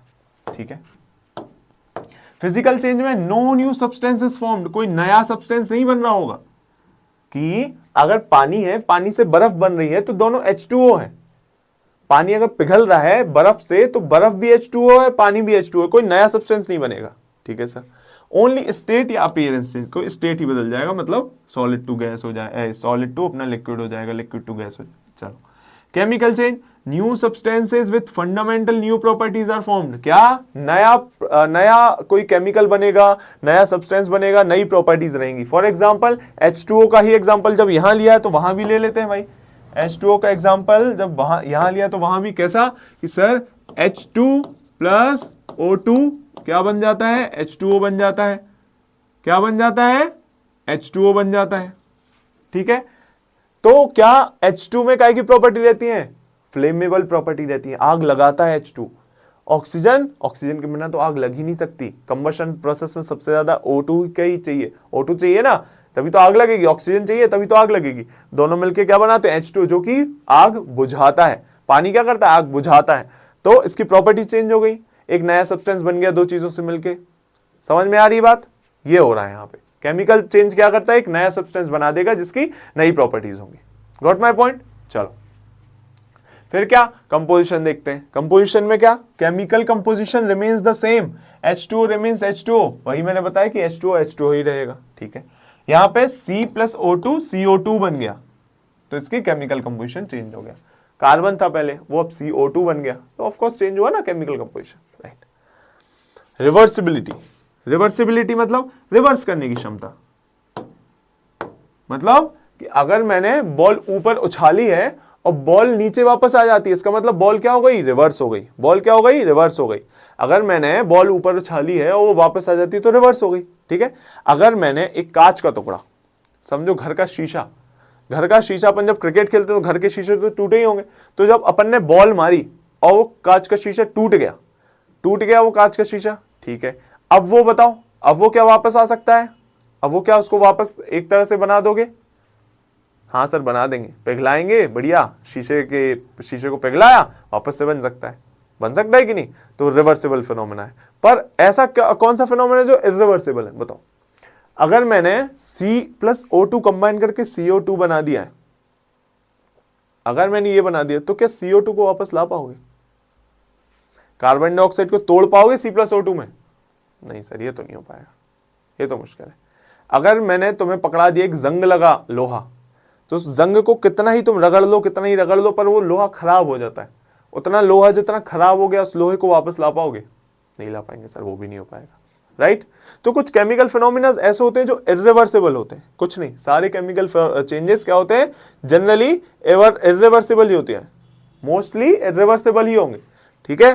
पर फिजिकल चेंज जनरली रिवर्सिबल होते हैं, सारे रिवर्सिबल ही होते हैं कि आप वापस ला सकते हो। मेल्टिंग ऑफ आइस, जैसे बर्फ है, बर्फ को तुमने पिघलाया, पानी बना दिया, पानी को वापस से भी तो बर्फ बनाया जा सकता है, राइट। जो शीशे वाला एग्जांपल दिया मैंने, शीशे को अगर तुमने तोड़ दिया, उसको पिघला के वापस से शीशा तो बना सकते हो ना। तो ये सब फिजिकल चेंजेस हैं जो कि क्या रहते हैं, रिवर्सिबल। रिवर्सिबल मतलब वापस से लाया जा सकता है, इरिवर्सिबल मतलब वापस से नहीं लाया जा सकता। आई मेरी बात समझ में? चलो, एनर्जी चेंज, एनर्जी में कितना चेंज होता है फिजिकल में, मिनिमल चेंज, बहुत कम, नाम मात्र का चेंज होता है, कोई एनर्जी ज्यादा नहीं लगी। अरे पानी को बर्फ बनाने में कितनी एनर्जी लगेगी, है? फेस चेंज अपन ने जब पढ़ा था शुरू में, जब स्टेट ऑफ मैटर पढ़ा था, तब फेस चेंज में देखा था कितनी एनर्जी लगती थी, बिल्कुल कम, राइट। यहां पर जबकि बहुत ज्यादा एनर्जी चाहिए यार, जब कॉम्बिनेशन रिएक्शन, जब कोई भी रिएक्शंस होते हैं ना, कि C मिला, C में O2 मिलाया और CO2 बन गया, तो इसमें बहुत ज्यादा एनर्जी लगती है, बहुत ज्यादा एनर्जी लगती है, इसलिए सिग्निफिकेंट हाई एनर्जी एब्जॉर्ब या रिलीज होती है। चलो example, melting ice, tearing paper, paper को फाड़ना, डिसॉल्विंग शुगर, शुगर को डिसॉल्व कर देना। कैसे ला सकते हो उसको, मैं बताया था, एवेपोरेशन, एवेपोरेशन कर दो, पानी उड़ जाएगा, शक्कर रह जाएगी, नमक रह जाएगा, right. Burning would, burning would को वापस ला सकते हो क्या, इरिवर्सिबल है कि रिवर्सिबल, भाई जल गया अब तो लकड़ी जल गई, उसको वापस कैसे लाओगे, नहीं ना। Rusting iron, cooking food, right, cooking food को अनकुक्ड बना सकते हो क्या वापस से, कि लौकी की बढ़िया सब्जी बनाई है आज मम्मी ने, अब लौकी की सब्जी बन गई, उसको वापस से लौकी बना सकते हो क्या, नहीं, इट्स नॉट पॉसिबल, राइट। तो ये सब क्या है, केमिकल चेंजेस, ये सब क्या है, फिजिकल चेंजेस। आई मेरी बात समझ में? चलो आगे देखते हैं, एग्जाम्पल्स देख लो कुछ बढ़िया बढ़िया से। क्या, कंबशन, केमिकल चेंज, आग लगाया लकड़ी में या किसी भी चीज में आग लगाओगे, राख बन जाएगा, उस राख को वापस से ओरिजिनल सब्सटेंस में लाना पॉसिबल नहीं है। रॉटिंग, किसी भी चीज का सड़ जाना, सड़े को तुम कैसे वापस से सही बनाओगे, नहीं बना सकते सर, ठीक है। रस्टिंग बता चुका हूं। डाइजेशन, अब भाई खाना पेट में चला गया, अब सोचो कि पेट से निकाल के वापस से वो खाना बन जाए, सेब तुमने खाया और वापस से सेब बन जाए, तो इट्स नॉट पॉसिबल, राइट। तो ये सब क्या है, chemical changes. Physical changes, melting, भाई इसको वापस से फ्रिज में रखोगे तो ये वापस से जम जाएगी। श्रेडिंग, इस पेज को तुमने ये जो कट के निकला है बाहर, श्रेड हुआ है, वापस से रिसाइकिल करो, वापस से पेपर बन जाएगा, ठीक है। बॉइलिंग, ये तो बॉइलिंग क्या में आती, फिजिकल चेंज में आ जाती, ठीक है। चॉपिंग, ठीक है, इसको चिपका लो कुछ चीजें, है ना, चिपक जाएगा। तो ये सब क्या है, फिजिकल चेंजेस है, याद रखना ये चीज। चलो, characteristic of a chemical reaction, अब ये ध्यान से देखना, कुछ कैरेक्टरिस्टिक्स हैं केमिकल रिएक्शन के, अपन लास्ट से चलते हैं, लास्ट से चलें, लास्ट से चलते हैं। क्या है, चेंज इन टेम्परेचर, क्या है पहला, चेंज इन टेम्परेचर, और इसमें दो शब्द हैं, एक्सोथर्मिक और एंडोथर्मिक। इसका मतलब क्या हो गया, एक्सो, मैंने बताया था, जहां भी एक्सो वर्ड लिखा हो, एक्सो वर्ड लिखा हो, इसका मतलब क्या होता है, जहां भी एक्सो वर्ड लिखा हो, इसका मतलब होता है एग्जिट, बाहर निकल रही होगी, क्या, thermic, heat, exit of heat हो रहा होगा, एक्सोथर्मिक में। एंडो, एंडो नाम देखो, एंडो अंदर, एंडो अंदर, अंदर मतलब एंटर, एंटर कर रही होगी क्या, हीट। यहां पे हीट एंटर कर रही होगी मतलब एब्जॉर्ब हो रही होगी, यहां हीट निकल रही होगी, बाहर रिलीज हो रही होगी। यहां क्या होता है, रिलीज होती है, रिलीज होती है क्या, हीट, और यहां पे एब्जॉर्ब होती है हीट, रिलीज, रिलीज होती है हीट, यहां पे एब्जॉर्ब होती है हीट। आई इतनी बात समझ में मेरी? सबसे बढ़िया एग्जांपल इसका क्या है, सबसे बढ़िया एग्जांपल इसका है क्विक लाइम। यहीं लिख दो, यहां लिख देता हूं, क्विक लाइम। क्विक लाइम क्या होता है, quick lime CaO plus H2O मिलके क्या बना देता है, CaOH होल ट्वाइस। क्या बना दिया, CaOH होल ट्वाइस बना दिया। क्या हुआ इसमें, इस रिएक्शन में क्या होता है, बहुत सारी एनर्जी निकल जाती है बाहर। क्या होता है, एक्सोथर्मिक, एक्सोथर्मिक मतलब हीट रिलीज, बहुत सारी हीट बाहर निकली होगी इस रिएक्शन को के लिए, बहुत सारी हीट बाहर निकली होगी। आई इतनी बात समझ में? और एक एग्जांपल देख लेते हैं, ठीक है, और एक एग्जांपल देख लेते हैं। जब भी क्या होगा, Zn प्लस H2SO4, ये क्या, ये कौन सा रिएक्शन, ये सारे रिएक्शन में वो बता रहा हूं जो बुक्स में लिखे हुए हैं आपके इंपॉर्टेंट रिएक्शंस हैं। क्या है, Zn क्या है, एक मेटल है, ये क्या है, एक एसिड है। मैंने जब मेटल और नॉन मेटल पढ़ाया था तब उसमें प्रॉपर्टीज पढ़ाई थी मेटल की। क्या थी प्रॉपर्टी मेटल की, जब भी मेटल एसिड से रिएक्ट करता है क्या रिलीज होता है, H2 रिलीज होती है। क्या रिलीज होती है, H2 गैस, और क्या बना लेगा ये, अपना सॉल्ट बना लेगा ZnSO4, और H2 रिलीज हो जाएगी। ये इसमें भी क्या हो रहा है, ये भी क्या है, एक्सोथर्मिक, ये भी क्या है, एक्सोथर्मिक, इसमें भी हीट निकलेगी। ठीक है सर। सर कोई ऐसा बता दो, क्यों सर, कोई ऐसा बता दो आप जिसमें क्या हो रहा हो, हीट फॉल हो रही हो, मतलब हीट बढ़ने की जगह अब कम हो रही है। एक्सो वाले तो सर दो देख लिए, एक आध कोई एंडो वाला बता दो, एंडोथर्मिक, एंडोथर्मिक लिख लेते हैं, एक एंडोथर्मिक लिख लो, एंडो, एंडोथर्मिक लिख लेते हैं अपन। क्या लिख लेते हैं, BaCl2, Ba क्या है, Ba क्या है बताओ, नाम बताओ Ba का, Ba का नाम बताओ, चलो लिखो कमेंट में, लिखो Ba का नाम क्या होता है, come on tell me, Ba क्या होता है, बेरियम, बेरियम क्लोराइड, क्या होता है, बेरियम क्लोराइड। आई बात समझ में, क्या होता है, बेरियम क्लोराइड। देखो और एक क्या होता है, BaOH2, ये क्या है, barium hydroxide, barium hydroxide, plus इसमें अपन मिलाया NH4Cl। अगर BaOH2 में NH4Cl मिलाएंगे तो कौन सा रिएक्शन है, एंडोथर्मिक। यहां पे आपको इसको हीट देनी पड़ेगी, ये हीट लेगा, ये एब्जॉर्ब करेगा हीट, कौन, बेरियम अपना, बेरियम हाइड्रोक्साइड क्या करेगा, अपना हीट एब्जॉर्ब करेगा। क्या करेगा, हीट एब्जॉर्ब करेगा। ठीक है, क्या बना लेगा, BaCl2 और NH3 प्लस H2O बना लेगा, राइट। चलो ठीक है सर, एक आ गई एंडो वाली, दो मिल गई अपन को एक्सो वाली। अब देखते हैं पीछे, पीछे क्या देख लेते हैं हम, फॉर्मेशन ऑफ प्रेसिपिटेट। ये बहुत इंपॉर्टेंट है, क्या, फॉर्मेशन ऑफ प्रेसिपिटेट। क्यों इंपॉर्टेंट है सर, क्योंकि प्रेसिपिटेट के कभी कभी कलर्स पूछ लेते हैं, कभी कभी कलर्स पूछ लेता है, कौन, आपका पेपर। ठीक है, चलो देखते हैं क्या कह रहे हैं, a solid insoluble product forms out of a solution. PPT होता क्या, ये पीपीटी, ये वाली पीपीटी नहीं जो बना रखी है आपके सामने, ये सब पीपीटी नहीं, प्रेसिपिटेट वाला पीपीटी। प्रेसिपिटेट को भी क्या कहते हैं, प्रेसिपिटेट को भी क्या कहते हैं, पीपीटी, इस फॉर्म में लिखा होता है वो।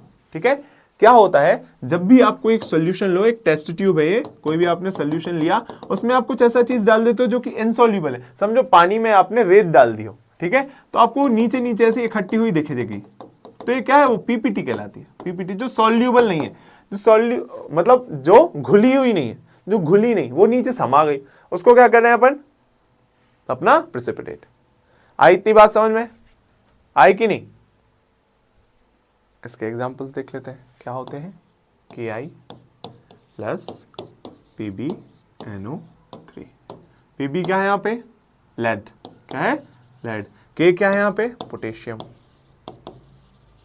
इसको क्या कहते हैं अपन, टोटल पोटेशियम आयोडेट। और इसको क्या कहते हैं अपन, लेड नाइट्रेट। ठीक है, क्या कहते हैं, पोटेशियम आयोडेट और ये लेड नाइट्रेट। ठीक है सर, क्या बन जाएगा, KNO3, इसको मिटा देते हैं। ठीक है, क्या बन जाएगा देखो, K क्या हुआ, K यहां चला गया, K यहां चला गया और Pb यहां आ जाएगा। इजी है कि नहीं, बस कुछ नहीं हुआ, K यहां चला गया और Pb यहां आ गया, तो क्या हो जाएगा, KNO3 और PbI2। क्यों, क्योंकि लेड में 2 रहता है ऑक्सीडेशन स्टेट। अरे आई अच्छे से नहीं बन रहा, चल आई बात समझ में। अब इसमें सर क्या आप तो कहते कुछ प्रिसिपिटेट टाइप का रहेगा, क्या सर प्रिसिपिटेट टाइप का रहेगा, तो क्या रहेगा प्रिसिपिटेट कौन से कलर का बनेगा, येलो कलर का बनेगा। प्रिसिपिटेट किस कलर का बनेगा, येलो कलर का बनेगा। आई बात समझ में, प्रिसिपिटेट किस कलर का बनेगा, येलो कलर का बनेगा। और क्या बनेगा, PbI2, राइट, ये बनेगा आपका प्रिसिपिटेट और येलो कलर का बनेगा। चलो ठीक है सर, दूसरा रिएक्शन कर लेते हैं, दूसरा एग्जांपल देख लेते हैं, देख लें क्या होगा, BaCl2 प्लस BaCl2। पीछे बताया था BaCl2 का फुल फॉर्म क्या है, मतलब इसको कहते क्या है, इसका नेम क्या है, what is the name of BaCl2, चलो बताओ।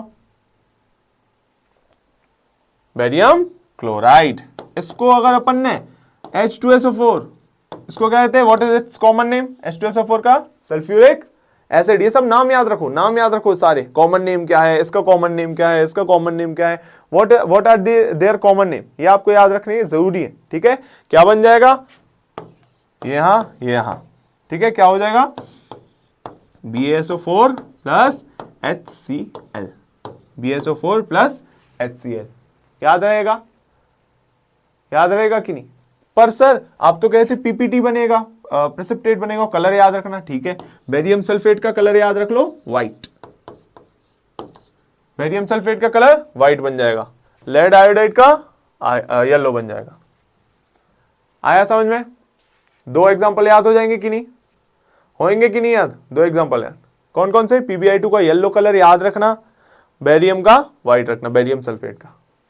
हो गया, आई इतनी बात समझ में कि नहीं, देख लो अच्छे से। चलो इसके अपन नेक्स्ट देखते हैं क्या है, कहां गया, हाँ ये क्या है, third, evolution of gas. Evolution of gas, gas का निकलना, गैस का निकलना, क्या, release of gas bubbles, gas का निकलना, उसको क्या कहते हैं, एफरवेसेंस। याद रखना है टर्म, क्या एफरवेसेंस होता है, एफरवेसेंस। ठीक है, एफरवेसेंस कब होता है, एसिड और metal is equals to H2 gas, सबसे बड़ी एग्जांपल। अब मैंने एक बार और बताया था, कहां बताया था, कहां बताया था, यहां बताया था, ये देखो H2 निकल रही थी, बस सेम रिएक्शन यहां पे, क्या Zn वाला ही ले लो, H2SO4, चलो H2SO4 की जगह कुछ और ले लेते हैं, HCl ले लेते हैं, क्या बन जाएगा, ZnCl2 प्लस H2 निकल जाएगा।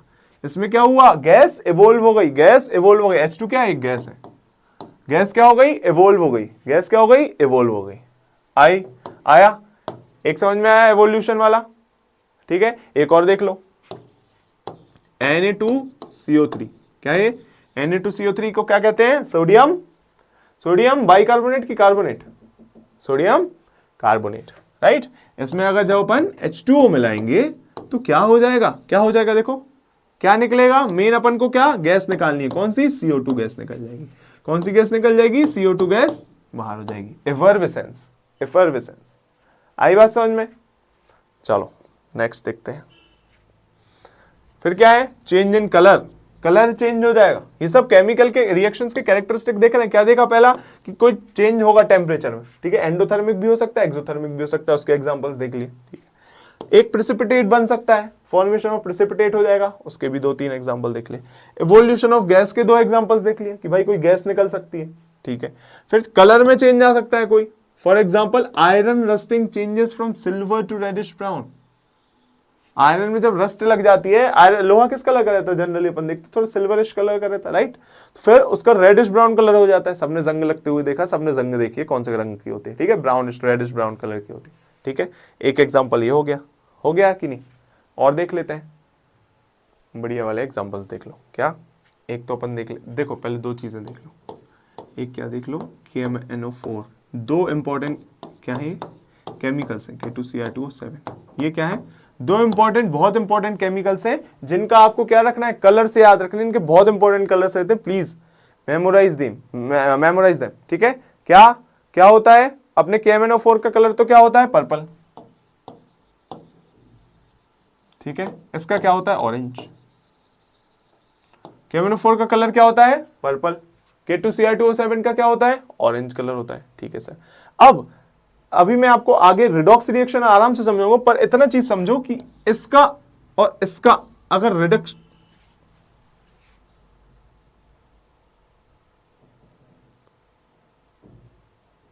क्या हो गया, हटाओ, फ्लो तोड़ देता है ना। देखो इसका और इसका अगर रिडक्शन होता है, क्या होता है रिडक्शन होता है। रिडक्शन अभी आराम से समझाएंगे, ठीक है। ऑक्सीडेशन रिडक्शन क्या होता है, रिडक्शन बेसिकली समझ लो। रिडक्शन क्या होता है, जब आपका ऑक्सीजन का लॉस होता है, ऑक्सीजन का लॉस होता है या फिर हाइड्रोजन का गेन होता है, हाइड्रोजन का गेन हो या ऑक्सीजन का लॉस हो, तब क्या कहलाता है आपका, वो रिडक्शन कहलाता है। तो जब भी इनका रिडक्शन होता है, KMnO4 का जब रिडक्शन हुआ तो पर्पल से कौन सा कलर चेंज कर लेगा, वो कलरलेस हो जाएगा। अगर मुझे साइंस वाले स्टूडेंट्स देख रहे हैं तो उनने केमिस्ट्री में एक्सपेरिमेंट किए होंगे, टाइट्रेशन कहलाता है। टाइट्रेशन किया है, टाइट्रेशन कलर चेंज हो जाता था KMnO4 का सडनली, टाइट्रेशन किया है, बड़ी सी पेपेट रहती थी, आपको याद हो।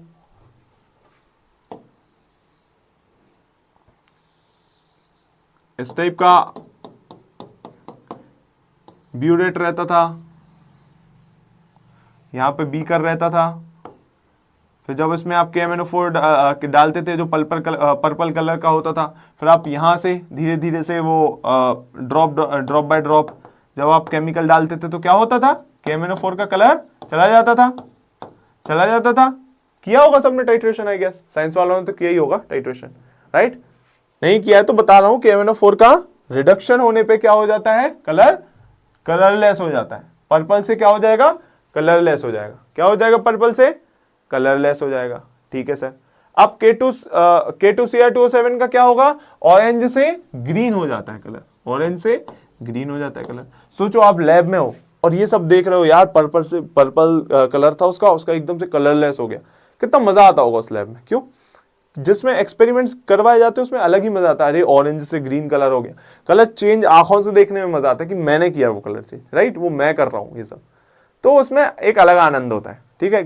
कभी लैब, जैसे कॉमर्स वाले बच्चे भी होंगे तो लैब में सुन तो लेते ही होंगे, यार आज टाइट्रेशन किया, कलर चेंज हो गया आंखों से, कुछ फट जाता था लैब में। आपके लैब में कभी कुछ ऐसा हुआ है कि यार कुछ फट गया हो अचानक से, कि कुछ ऐसा केमिकल डाला, बीकर फट गया? मेरे से कम 3 बीकर फटे हैं, ठीक है। मैंने तो एक बार, क्या होता है, एक पिपेट होती है, एक होती है पिपेट, कैसी होती है, छोटी सी ऐसी समझो, ऐसी नली टाइप होती है, ठीक है। तो आपको क्या करना पड़ता है, यहां से सक करना पड़ता है, यहां से चूसना पड़ता है ऐसे स्ट्रॉ के जैसे, ठीक है। और यहां आपका रहता है केमिकल, आपको इतना सेफली करना पड़ता है वो, क्योंकि थोड़ा सा आपने ज्यादा फोर्स लगाया, ऐसा सीधा आता है केमिकल मुंह के अंदर, ठीक है। मुंह के अंदर आता है तो आपको कुछ इतने अमाउंट तक भरना रहता है, इतने अमाउंट तक भरना रहता है, ज्यादा से ज्यादा इतने अमाउंट तक भरना रहता है। वो आराम वाली प्रोसीजर है, सीधा मुंह में, वरना अंदर जाता है आपके गले में, ठीक है, थ्रोट में जाता है सीधा। तो मैंने एक बार HCl मैंने एक बार ज्यादा सक कर ली थी तो गले तक आ गई थी। और लैब्स में तो कंसंट्रेटेड HCl का कोई काम नहीं रहता, डाइल्यूटेड ही रहती है, पर थोड़ा जलन तो हुई थी और थोड़ा हार्श भी लगा था। ऑफ कोर्स संभाल के करना चाहिए था, बट ठीक है, पहले कर रहे थे सब लोग, पहली बार में सबसे मिस्टेक्स हो ही जाती है, राइट। तो ऐसे कुछ अगर आपके साथ हुआ है तो शेयर करिए आप भी, बताइए क्या कैसा कुछ हुआ है क्या? केमिस्ट्री लैब्स में ये सब बहुत होता रहता है, कोई केमिकल पी लेता है, किसी का बीकर फट जाता है, गर्म हो जाता है तो हीट करके फट जाता है, तो ये सब बहुत काम किए। ठीक है, चलो खैर अभी तो अपन अपने रिएक्शन पे कंटिन्यू करते हैं। ठीक है, रिएक्शन पे कंटिन्यू करते हैं। क्या यहाँ पे क्या बोल रहा था मैं? कलरलेस। फॉर एग्जांपल समझो यहाँ पे साइट्रिक एसिड रख दिया मैंने, साइट्रिक एसिड। साइट्रिक एसिड क्या होता है? साइट्रिक एसिड क्या होता है? साइट्रिक एसिड कहाँ पाया जाता है? साइट्रिक एसिड जितने भी सिट्रिक फ्रूट्स रहते हैं, सिट्रिक फ्रूट्स जैसे आंवला हो गया, अंगूर हो गए, ऑरेंज हो गया, जिसमें खट्टापन रहता है, खट्टेपन रहता है, तो उसमें एसिड प्रेजेंट होता है। कौन सा? Citric acid. साइट्रिक एसिड जब कंबाइन होता है KMnO4 के साथ, इसको रिड्यूस कर देता है किसमें? कलरलेस सब्सटेंस में। ठीक है, ठीक है सर। अब यहां पे इसका एग्जांपल दे दीजिए। K2Cr2 ऐसा किसके साथ रिएक्ट करेगा? तो SO2 के साथ। SO2 के साथ अगर रिएक्ट किया K2Cr2O7 तो क्या? ऑरेंज से ग्रीन हो जाएगा। दोनों में क्या हो रहा है? रिडक्शन। दोनों में क्या हो रहा है? दोनों में क्या हो रहा है? रिडक्शन हो रहा है। ठीक है सर, ठीक है, आई इतनी बात समझ में? चलो आगे बढ़ते हैं। फिर लास्ट चीज रह गई change in state. Change in state sir आपने तो बताया था यार कि जैसे मेल्टिंग ऑफ वो है क्या? वाटर। मेल्ट हुआ वाटर, तो क्या मतलब उसकी तो सिर्फ फेस चेंज हुआ है, तो वो तो फिजिकल में आना चाहिए। यहाँ केमिकल में कुछ मैंने कहा था जनरली नहीं होता, बट एक एग्जांपल इसका ये है। इसको तो आप सोचो कि this is not even here, इसको तो समझो this is not even here. ठीक है, चलो इसका एग्जांपल क्या लिखो आप? इसका एग्जांपल लिखो आप जैसे कि ड्राई आइस। ड्राई आइस कहां देखी सर? ड्राई आइस आपने, ड्राई आइस आपने भी देखी होगी। कहां? आजकल शादी फंक्शंस में क्या होता है? बिस्किट्स चलने लगे वो वाले कि मुंह में रखो तो वो आता है क्या? धुआं निकलता है उसमें से, ठंडा ठंडा लगता है, बहुत धुआं निकलता है उसमें से, राइट? तो किसमें? ड्राई आइस में रखी रहती है। ड्राई आइस क्या है? CO2 है, CO2 है, ठंडा CO2, ड्राई आइस। समझ रहे हो? तो उसका एक एग्जांपल ये हो गया। एग्जांपल से याद रखें, सबसे ज्यादा आपको एग्जांपल्स ही पूछे जाएंगे। कोई आपसे इसकी थ्योरी नहीं पूछने वाला कि भाई क्या होता है चेंज इन कलर में, एफर्विसेंस क्या होता है। आपको क्या पूछा जाएगा? एग्जांपल्स पूछे जाएंगे। चलो याद रहेगा? ठीक है सर, आगे चलो। टाइप्स ऑफ केमिकल रिएक्शन, अब अपन देखेंगे कितने टाइप के केमिकल रिएक्शन होते हैं। नाम देख लो, combination, decomposition, displacement, double displacement, rearrangement, oxidation, exothermic, endothermic, reversible, irreversible, photochemical, electrochemical. अब एक चीज देख लो, अच्छा हाँ रिडक्शन, रिडक्शन मिस हो गया। चलो इतने सब अभी अपन को पढ़ने हैं, आराम से पढ़ लेंगे, कुछ नहीं, एक एक लाइन के। ठीक है, ज्यादा कुछ नहीं, बस आपको क्या याद रखना है? एग्जांपल्स, जो कि इंपॉर्टेंट है। कोई भी आपसे नहीं पूछेगा कॉम्बिनेशन थ्योरी क्या होती है, कॉम्बिनेशन रिएक्शन क्या होता है, इसमें क्या हो रहा होता है, कोई आपसे नहीं पूछेगा। आपसे क्या पूछा जाएगा? मैंने क्या बताया था शुरू में ही लेक्चर के? कोई आपसे कलर पूछ सकता है, कोई आपसे क्या पूछ सकता है? प्रोडक्ट्स पूछ सकते हैं, इससे क्या बना होगा, बस एग्जांपल्स में मेनली। ठीक है, ये कोई थ्योरी नहीं पूछेगा, और आपको मैं थ्योरी समझाऊंगा, क्यों? उसी के बेसिस पे आपको आंसर्स आएंगे, क्योंकि राइट। चलो देखो आराम से, कॉम्बिनेशन रिएक्शन क्या होता है? When two or more substances combine to form a single product, जब दो या दो से अधिक सब्सटेंस मिल रहे होते हैं एक प्रोडक्ट बनाने। जैसे कि A plus B is equals to AB। क्या बोल दिया कि जब कोई A अपन ने रिएक्टेंट लिया और एक B रिएक्टेंट ले लिया, उससे एक ही प्रोडक्ट बन रहा है, अगर to form a single product, एक ही प्रोडक्ट बन रहा है, तो क्या है वो? Combination reaction. For example sir यही देख लो, H2 प्लस O2 H2O, ठीक है, C प्लस O2 CO2। ऐसे बहुत सारे कॉम्बिनेशन रिएक्शंस पढ़े होंगे आपने। ये देखो example, CO plus H2 COH का होल ट्वाइस। ये कौन सा रिएक्शन भी होता है? This is also exothermic reaction. This is also what? Exothermic reaction. याद रहेगा आपको? This is what? This is also an exothermic reaction. ये आपको एग्जांपल बता चुका हूं, याद रहेगा। कॉम्बिनेशन रिएक्शन क्या हो रहा है? दो या दो से ज्यादा रिएक्टेंट्स मिलके एक फाइनल प्रोडक्ट बना रहे हैं, एक प्रोडक्ट बना रहे हैं। कितना प्रोडक्ट बना रहे हैं? एक प्रोडक्ट बन रहा है। किसमें? कॉम्बिनेशन रिएक्शन में। एग्जांपल्स इजी है, इजी एग्जांपल, राइट। चलो देखते हैं फिर नेक्स्ट क्या है। नेक्स्ट है अपना डीकंपोजिशन रिएक्शन। डीकंपोजिशन क्या होता है? डीकंपोज कराना, किसी को तोड़ना, किसी को तोड़ना, क्या होगा? A single compound breaks down into two और मोर सिंपलर प्रोडक्ट। क्या हो रहा है इसका मतलब? एक सिंगल कंपाउंड, समझो ए बी है, वो ब्रेक हो रहा है किसमें? ए में प्लस बी में। उल्टा, कॉम्बिनेशन का उल्टा हो रहा है। क्या हो रहा था? A plus B is equals to A B बन रहा था, यहां पे A B is equals to A plus B हो रहा है। इजी, इजी है अभी तक, ठीक है। इसके तीन टाइप होते हैं, थर्मल, इलेक्ट्रोलाइटिक, फोटोकेमिकल। नाम से ही समझ में आ जाएगा, थर्मल मतलब हीट की जरूरत पड़ रही होगी, टेम्परेचर देना पड़ता होगा। इलेक्ट्रोलिटिक, इलेक्ट्रोलिटिक तो आपको इतना रट जाना चाहिए, एनोड है, ये आपकी कैथोड है, ये बैटरी से कनेक्ट है, ऐसे कुछ में इलेक्ट्रोलिटिक हो रहा होगा। फोटोकेमिकल, फोटो मतलब सनलाइट, जहां भी फोटो शब्द का प्रयोग हो इसका मतलब होता है कुछ सनलाइट का लफड़ा होगा, कुछ सनलाइट से रिलेटेड हो रहा होगा कुछ, ठीक है, ठीक है सर। एग्जाम्पल देख लो, थर्मल डिकम्पोजिशन यूजेस हीट, बताया था। एग्जाम्पल FeSO4 डिकम्पोजिशन, अब इसके अपन रिएक्शन भी देख लेंगे, टेंशन नहीं लो। क्या है? इलेक्ट्रोलिसिस यूजेस इलेक्ट्रिसिटी, इलेक्ट्रिसिटी, यही कैथोड एनोड, इलेक्ट्रिसिटी का यूज हो रहा होगा। H2O टूट रहा होगा H2+O2 में, इलेक्ट्रोलिसिस ही एक ऐसा मेथड है जिससे तोड़ सकते हो, क्योंकि बहुत सारी एनर्जी चाहिए रहती है। तीसरा photolysis uses light, light sunlight, ठीक है, एच न्यू से लिखा है इसको।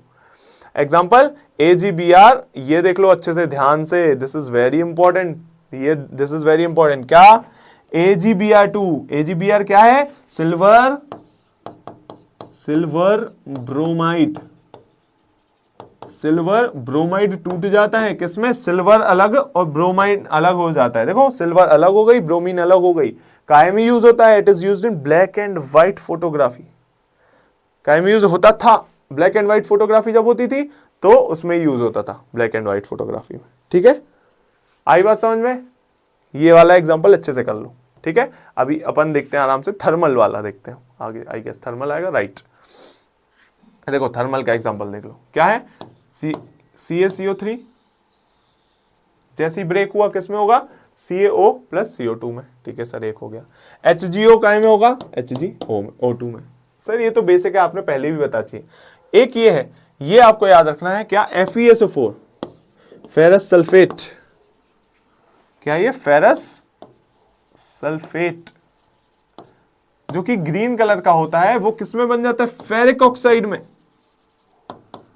फेरिक ऑक्साइड और SO2। अपन को कलर याद रखना, ब्राउन ग्रीन, ठीक है। सर आपने यहां फेरस बताया, यहां फेरिक क्यों लिख दिया? यहां फेरस, यहां फेरिक, ऑक्सीडेशन अंतर, ऑक्सीडेशन नंबर में सारा खेल यहां ऑक्सीडेशन नंबर का है। क्या खेल है?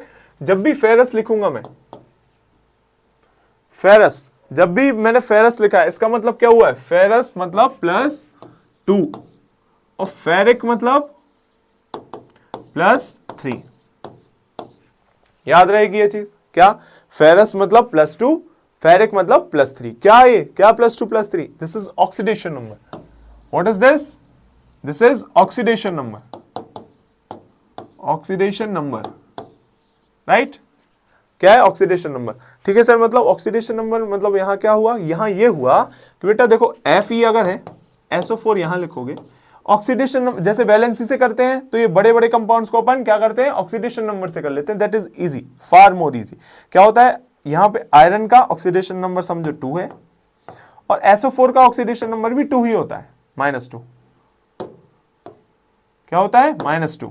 तो बस क्रिस क्रॉस मेथड, 2 से 2 कैंसिल हो गया तो क्या बचा? FeSO4, बस नॉर्मल लिख दिया। यहां पे क्या होगा? FeO2, क्या करेंगे इसको? Fe कितना हो जाएगा? Fe का ऑक्सीडेशन नंबर यहाँ पे 3 रहता है, ऑक्सीजन को तो हमेशा 2 ही रहेगा। क्रिस क्रॉस हुआ, क्या बन गया? Fe2O3। आई बात समझ में? ये नहीं करना 3 से मल्टीप्लाई, O को अपन लिखते, भाई एक काम करो तुम यहाँ ऐसे ही लिख दो, ठीक है, ठीक है, यही बेटर है तुम्हारे लिए, ठीक है। ज्यादा डीप में नहीं घुसो कि अरे सर 2 से मल्टीप्लाई तो नहीं कर देंगे 6, नहीं नहीं, वो नहीं करना। जब भी अपन O2 लिखते हैं, O2 ऑक्सीजन को O2 के ही फॉर्म में लिखते हैं, ठीक है। तो O2 एक डिस्प्ले का डिस्प्ले का तरीका था, तो क्या होगा? Fe2O3। आई बात समझ में? चलो नेक्स्ट देखते हैं। इलेक्ट्रोलिटिक डिकम्पोजिशन देख लो, वही H2O को ब्रेक किया H2O2 में, इलेक्ट्रोलिसिस बताया था ना मैंने। क्या? ये अपन ने B कर लिया, फिर यहां डाला कैथोड, ठीक है सर। फिर क्या किया, यहाँ डाला अपन ने एनोड, ठीक है सर। फिर इनको कनेक्ट किया किससे, बैटरी से, ठीक है सर। ये क्या है, कैथोड। कैथोड पे कौन सा साइन रहता है, अपन कम से कम 10 बार पढ़ चुके हैं। क्या कैथोड पे कौन सा साइन रहता है, पॉजिटिव की नेगेटिव, नेगेटिव चार्ज रहता है सर। यहाँ पे एनोड पे पॉजिटिव चार्ज रहता है सर, ठीक है। अपन ने यहाँ H2O डाल दिया, पानी डाल दिया, पानी डाल दिया, ठीक है। बैटरी कर दी ऑन, क्या होगा, H2O ब्रेक होगा H में और O में, O2 में, H2 और O2 में ब्रेक होगा ना।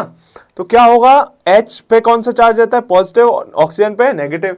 तो O कहां मिल जाएगा, O कहां मिल जाएगा, पॉजिटिव पे O मिलेगा, O O O, नेगेटिव पे H H H मिल रहा होगा। बस सेपरेट कर लिया कि नहीं कर लिया, इजी। चलो नेक्स्ट, फोटोलिसिस। फोटोलिसिस क्या बताया था भाई, लाइट एनर्जी चाहिए होगी, सनलाइट वाली एनर्जी या लाइट एनर्जी। देखो सनलाइट में क्या हो रहा है, AgCl, Ag और Cl में ब्रेक हो रहा है। एक और क्या था, AgBr, जो आपको याद करने कहा था, क्या Ag प्लस Br में, याद रखना ये चीज इंपॉर्टेंट है, ठीक है। चलो फिर इसको भी पूरा ही लिख दूं क्या, 2 2, ये पूरी कंप्लीट इक्वेशन हो गई, ठीक है। H2O2 क्या है, परऑक्साइड, क्या है ये, पर ऑक्साइड। किसमें ब्रेक हो गया, H2O में और ऑक्सीजन में, किसकी प्रेजेंस में, लाइट की प्रेजेंस में, ठीक है। इजी, इजी है कि नहीं है, अभी तक सब कुछ इजी था अभी तक कि नहीं। क्या क्या पढ़ लिया अपन ने, कॉम्बिनेशन रिएक्शन पढ़ लिया, डिकम्पोजिशन रिएक्शन पढ़ लिया, डिकम्पोजिशन रिएक्शन के 3 रिएक्शंस पढ़ लिए, कौन कौन से, अपना सबसे पहले क्या था, थर्मल, फिर इलेक्ट्रोलिटिक, देन फोटोकेमिकल। तीनों के एग्जांपल्स याद कर लो। FeSO4 वाला याद रखना, कहां था वो FeSO4 वाला, ग्रीन टू क्या हो रहा था, ग्रीन टू ब्राउन, किसमें था, थर्मल में, याद रखना ये चीज, green to brown. Ferrous ferric, +2 +3, याद रहेगा। चलो नेक्स्ट देखते हैं एनर्जी चेंज। एनर्जी चेंज में क्या, exothermic and endothermic, endothermic reaction, ठीक है। एनर्जी चेंज में क्या, एक्सोथर्मिक एंड एंडोथर्मिक रिएक्शन होते हैं, बता चुका हूं दोनों का मतलब। एक्सो बाहर निकल रही होगी, एंडो अंदर एब्जॉर्ब हो रही होगी, राइट। चलो वही लिखा है, reaction that releases heat energy, of course पढ़ चुके हैं अपन, reactant is equals to product plus heat, ऐसा लिखा होगा। कोई भी एक्सोथर्मिक रिएक्शन होगा उसके प्रोडक्ट के पास में हीट, मतलब प्रोडक्ट साइड हीट निकल रही होगी, एरो के राइट हैंड साइड पे निकल रही होगी हीट, राइट। चलो surrounding temperature increase, of course भाई बाहर हीट निकलेगी तो सराउंडिंग टेम्परेचर तो इंक्रीज हो ही जाएगा, ठीक है सर। एग्जांपल देख लो, कंबशन। कंबशन, कंबशन का फॉर्मूला किसको याद है, चलो बताओ जल्दी, कंबशन का फॉर्मूला किसको याद है, कमेंट में लिख के बताओ। कंबशन व्हाट इज, बिल्कुल बेसिक फॉर्मूला है, नहीं आता है तो देख लो, कुछ कर नहीं सकते, पर जिनको आता है कमेंट करो, कम ऑन बताओ कंबशन का फॉर्मूला क्या होता है। चलो देखें कितनों को आता है, क्या आया समझ में, लिखा। एक हिंट दे देता हूं, कंबशन में क्या हो रहा होगा, ऑक्सीजन यूज हो रहा होगा, मतलब ऑक्सीजन किस साइड रहेगा, रिएक्टेंट साइड, और क्या CO2 रिलीज हो रहा होगा, राइट, किस साइड, प्रोडक्ट साइड। और आप पूरी क्वेश्चन लिखो, ठीक है, अब आप बताना मुझे, ठीक है। चलो combustion, burning fuels, mixing caustic soda NaOH with water, क्या NaOH को जब आप पानी के साथ मिलाते हो तब भी क्या होगा, एक्सोथर्मिक रिएक्शन, हीट बाहर निकलेगी, ठीक है। चलो एक ये देख लो, क्या लिखा है ये क्या, ये कौन सा रिएक्शन, चलो बताओ ये कौन सा रिएक्शन, बायो वालों बताओ, what's this reaction, C6H12O6 + O2, कौन सा रिएक्शन कहलाता है, बताओ बताओ कमेंट में, कौन सा रिएक्शन कहलाता है, C6H12O6 + O2 respiration. This is what called, what is this called, respiration, respiration. इसमें क्या होता है, आपका जो ग्लूकोज है, C6H12O6 क्या है, ग्लूकोज, ग्लूकोज आपका यूटिलाइज होगा, अब आपको शक्ति देगा, तो ऑक्सीजन के साथ कंबाइन होगा, CO2 H2O और हीट या फिर एनर्जी, ये निकलता है क्या, CO2 H2O और हीट। जब ये सांस लेने की प्रोसेस है, O2 ली, CO2 छोड़ी, आ रही बात समझ में, ये क्या है, और अगर इसी को उल्टा कर दोगे तो क्या हो जाएगा, उल्टा कर दोगे CO2 plus H2O plus heat या सनलाइट कह लो, क्या बनेगा C6H12O6 प्लस ऑक्सीजन। यही प्रोसेस क्या कहलाती है, यही प्रोसेस क्या कहलाती है, फोटोसिंथेसिस। फोटोसिंथेसिस, यही प्रोसेस क्या कहलाएगी, फोटोसिंथेसिस। तो क्या रेस्पिरेशन किसका उल्टा होता है, फोटोसिंथेसिस का। फोटोसिंथेसिस का उल्टा ही रेस्पिरेशन होता है, ऑफ कोर्स सी बात है, ठीक है। तो रेस्पिरेशन प्रोसेस क्या है, एक्सोथर्मिक। फोटोसिंथेटिक प्रोसेस क्या है, एंडोथर्मिक। याद रखना, फोटोसिंथेटिक प्रोसेस क्या है, एंडोथर्मिक, ठीक है। फोटोसिंथेटिक क्या है, एंडोथर्मिक। चलो फिर एंडोथर्मिक देख लेते हैं। रिएक्शन दैट एब्जॉर्ब्स हीट, यहां देखो एब्जॉर्ब कर रहा है हीट। एब्जॉर्ब मतलब रिएक्टेंट में रहेगा ना हीट, तभी तो एब्जॉर्ब करेगा फ्रॉम द सराउंडिंग। तो रिएक्टेंट प्लस हीट, रिएक्टेंट के पास हीट है, उसके बाद प्रोडक्ट बन रहा है कोई, ठीक है। Example photosynthesis, dissolving ammonium chloride in water. यहां पे क्या था, कॉस्टिक सोडा, यहां पे ammonium chloride, NH4Cl plus H2O। तो ये क्या है प्रोसेस, एंडोथर्मिक प्रोसेस है। आई बात समझ में, ठीक है। क्या क्या याद रखना है, रेस्पिरेशन फोटोसिंथेसिस वाला याद रखना है आप। एक याद रखना NaOH प्लस H2O और NH4Cl प्लस H2O, ठीक है, याद रहेंगे इतना। चलो types of chemical, types of chemical, अच्छा रिएक्शन, माय गॉड, रिएक्शंस यही होगा, राइट। इसमें भाई कुछ नहीं, एग्जाम्पल्स ही हैं, कॉम्बिनेशन के एग्जाम्पल हैं, डिकम्पोजिशन को एक्सप्लेन किया है बस, कुछ नहीं है उसमें। डिकम्पोजिशन के भी अपन देख चुके हैं भाई, थर्मल डिकम्पोजिशन में CaCO3 भी देख चुके हैं, ठीक है, H2O वाला भी देख चुके हैं, AgCl वाला भी देख चुके हैं, सब एग्जाम्पल्स है। वही एक बार स्लाइड में दे दिया, नथिंग मोर। चलो डिस्प्लेसमेंट रिएक्शन देखते हैं, डिस्प्लेसमेंट रिएक्शंस। चलो क्या होता है डिस्प्लेसमेंट से, आपको क्या समझ में आया, डिस्प्लेसमेंट फिजिक्स वाला डिस्प्लेसमेंट नहीं यूज करना, ठीक है, कि नमन सर वाला आप डिस्प्लेसमेंट यूज कर रहे हो कि भाई shortest distance to cover a path, वो वाला यूज नहीं करना, ठीक है। अपन को डिस्प्लेसमेंट क्या यूज करनी है कि भाई यहां पे A है, यहां B है, प्लस C है, इज इक्वल्स टू क्या हो जाए, A डिस्प्लेस हो जाए यहां से यहां, तो क्या हो जाएगा B प्लस AC। आ रही बात समझ में, क्या हो रहा, अगर एक कोई रिएक्टेंट डिस्प्लेस हो जाता है प्रोडक्ट में, डिस्प्लेस मतलब शिफ्ट कर लेता अपना पोजीशन को, तो वो एक मीम नहीं चली थी अक्षय कुमार की, चली थी, वही हो रहा है यहां पे डिस्प्लेसमेंट, ठीक है। डबल डिस्प्लेसमेंट तो एग्जैक्ट ये होगा, एग्जैक्ट ये होगा, क्यों, डबल डिस्प्लेसमेंट में देखो यहां डबल डिस्प्लेसमेंट दिख रहा है, यहां पे क्या होगा, AB plus CD is equals to C की जगह A की जगह C, CB plus AD। I think ये मीम डबल डिस्प्लेसमेंट को देख के ही बनी होगी। इसका मतलब यहां का यहां का यहां, right. AB plus CD is equals to CB plus AD। Meme से भी याद रखो, हर चीज से याद रखो, अपन जो दिन भर देखते हैं उनसे सबसे याद रखो यार। मैं तो पता क्या करता हूँ, रील्स स्क्रॉल कर रहे हैं, शॉर्ट्स देख रहे हैं, मैं भी सब कुछ देखता हूँ, ठीक है। तो उसमें भी ना कहीं साइंस ढूंढ ही लो कि यार, क्योंकि बहुत इंटरेस्टिंग चीज है साइंस। आपके चारों तरफ इतनी चीजें हो रही है ना, साइंटिफिक इतनी ज्यादा चीजें हो रही है। अगर आप नॉर्मली बैठे हो तो सोचो, आप सांस ले रहे हो, आप देख रहे हो, आपके विजन में साइंस है, आपके सांस लेने में साइंस है, आप दिमाग में कैसे आपके मेमोरी में सब कुछ जा रहा है, that everything around you is science. आप साइंस को कैसे बोरिंग कह सकते हो। आई कैन नॉट अंडरस्टैंड दो स्टूडेंट्स जो कि कहते हैं यार साइंस बहुत बोरिंग लगती है या बहुत पढ़ना पड़ता है। ऑफ कोर्स पढ़ना पड़ेगा, क्योंकि और आपको जानना चाहिए, हर चीज के बारे में नॉलेज होना चाहिए ना यार। अगर मेरे सामने कोई किताब रखी है तो वो पढ़ने कैसे बने, दैट इज साइंस। समझ में आ रहा है, एवरीथिंग इज साइंस। आपको इंटरेस्ट आना चाहिए कि यार ये हुआ कैसे। एक वो क्यूरियोसिटी होती है ना, देखो human brain is all about curiosity.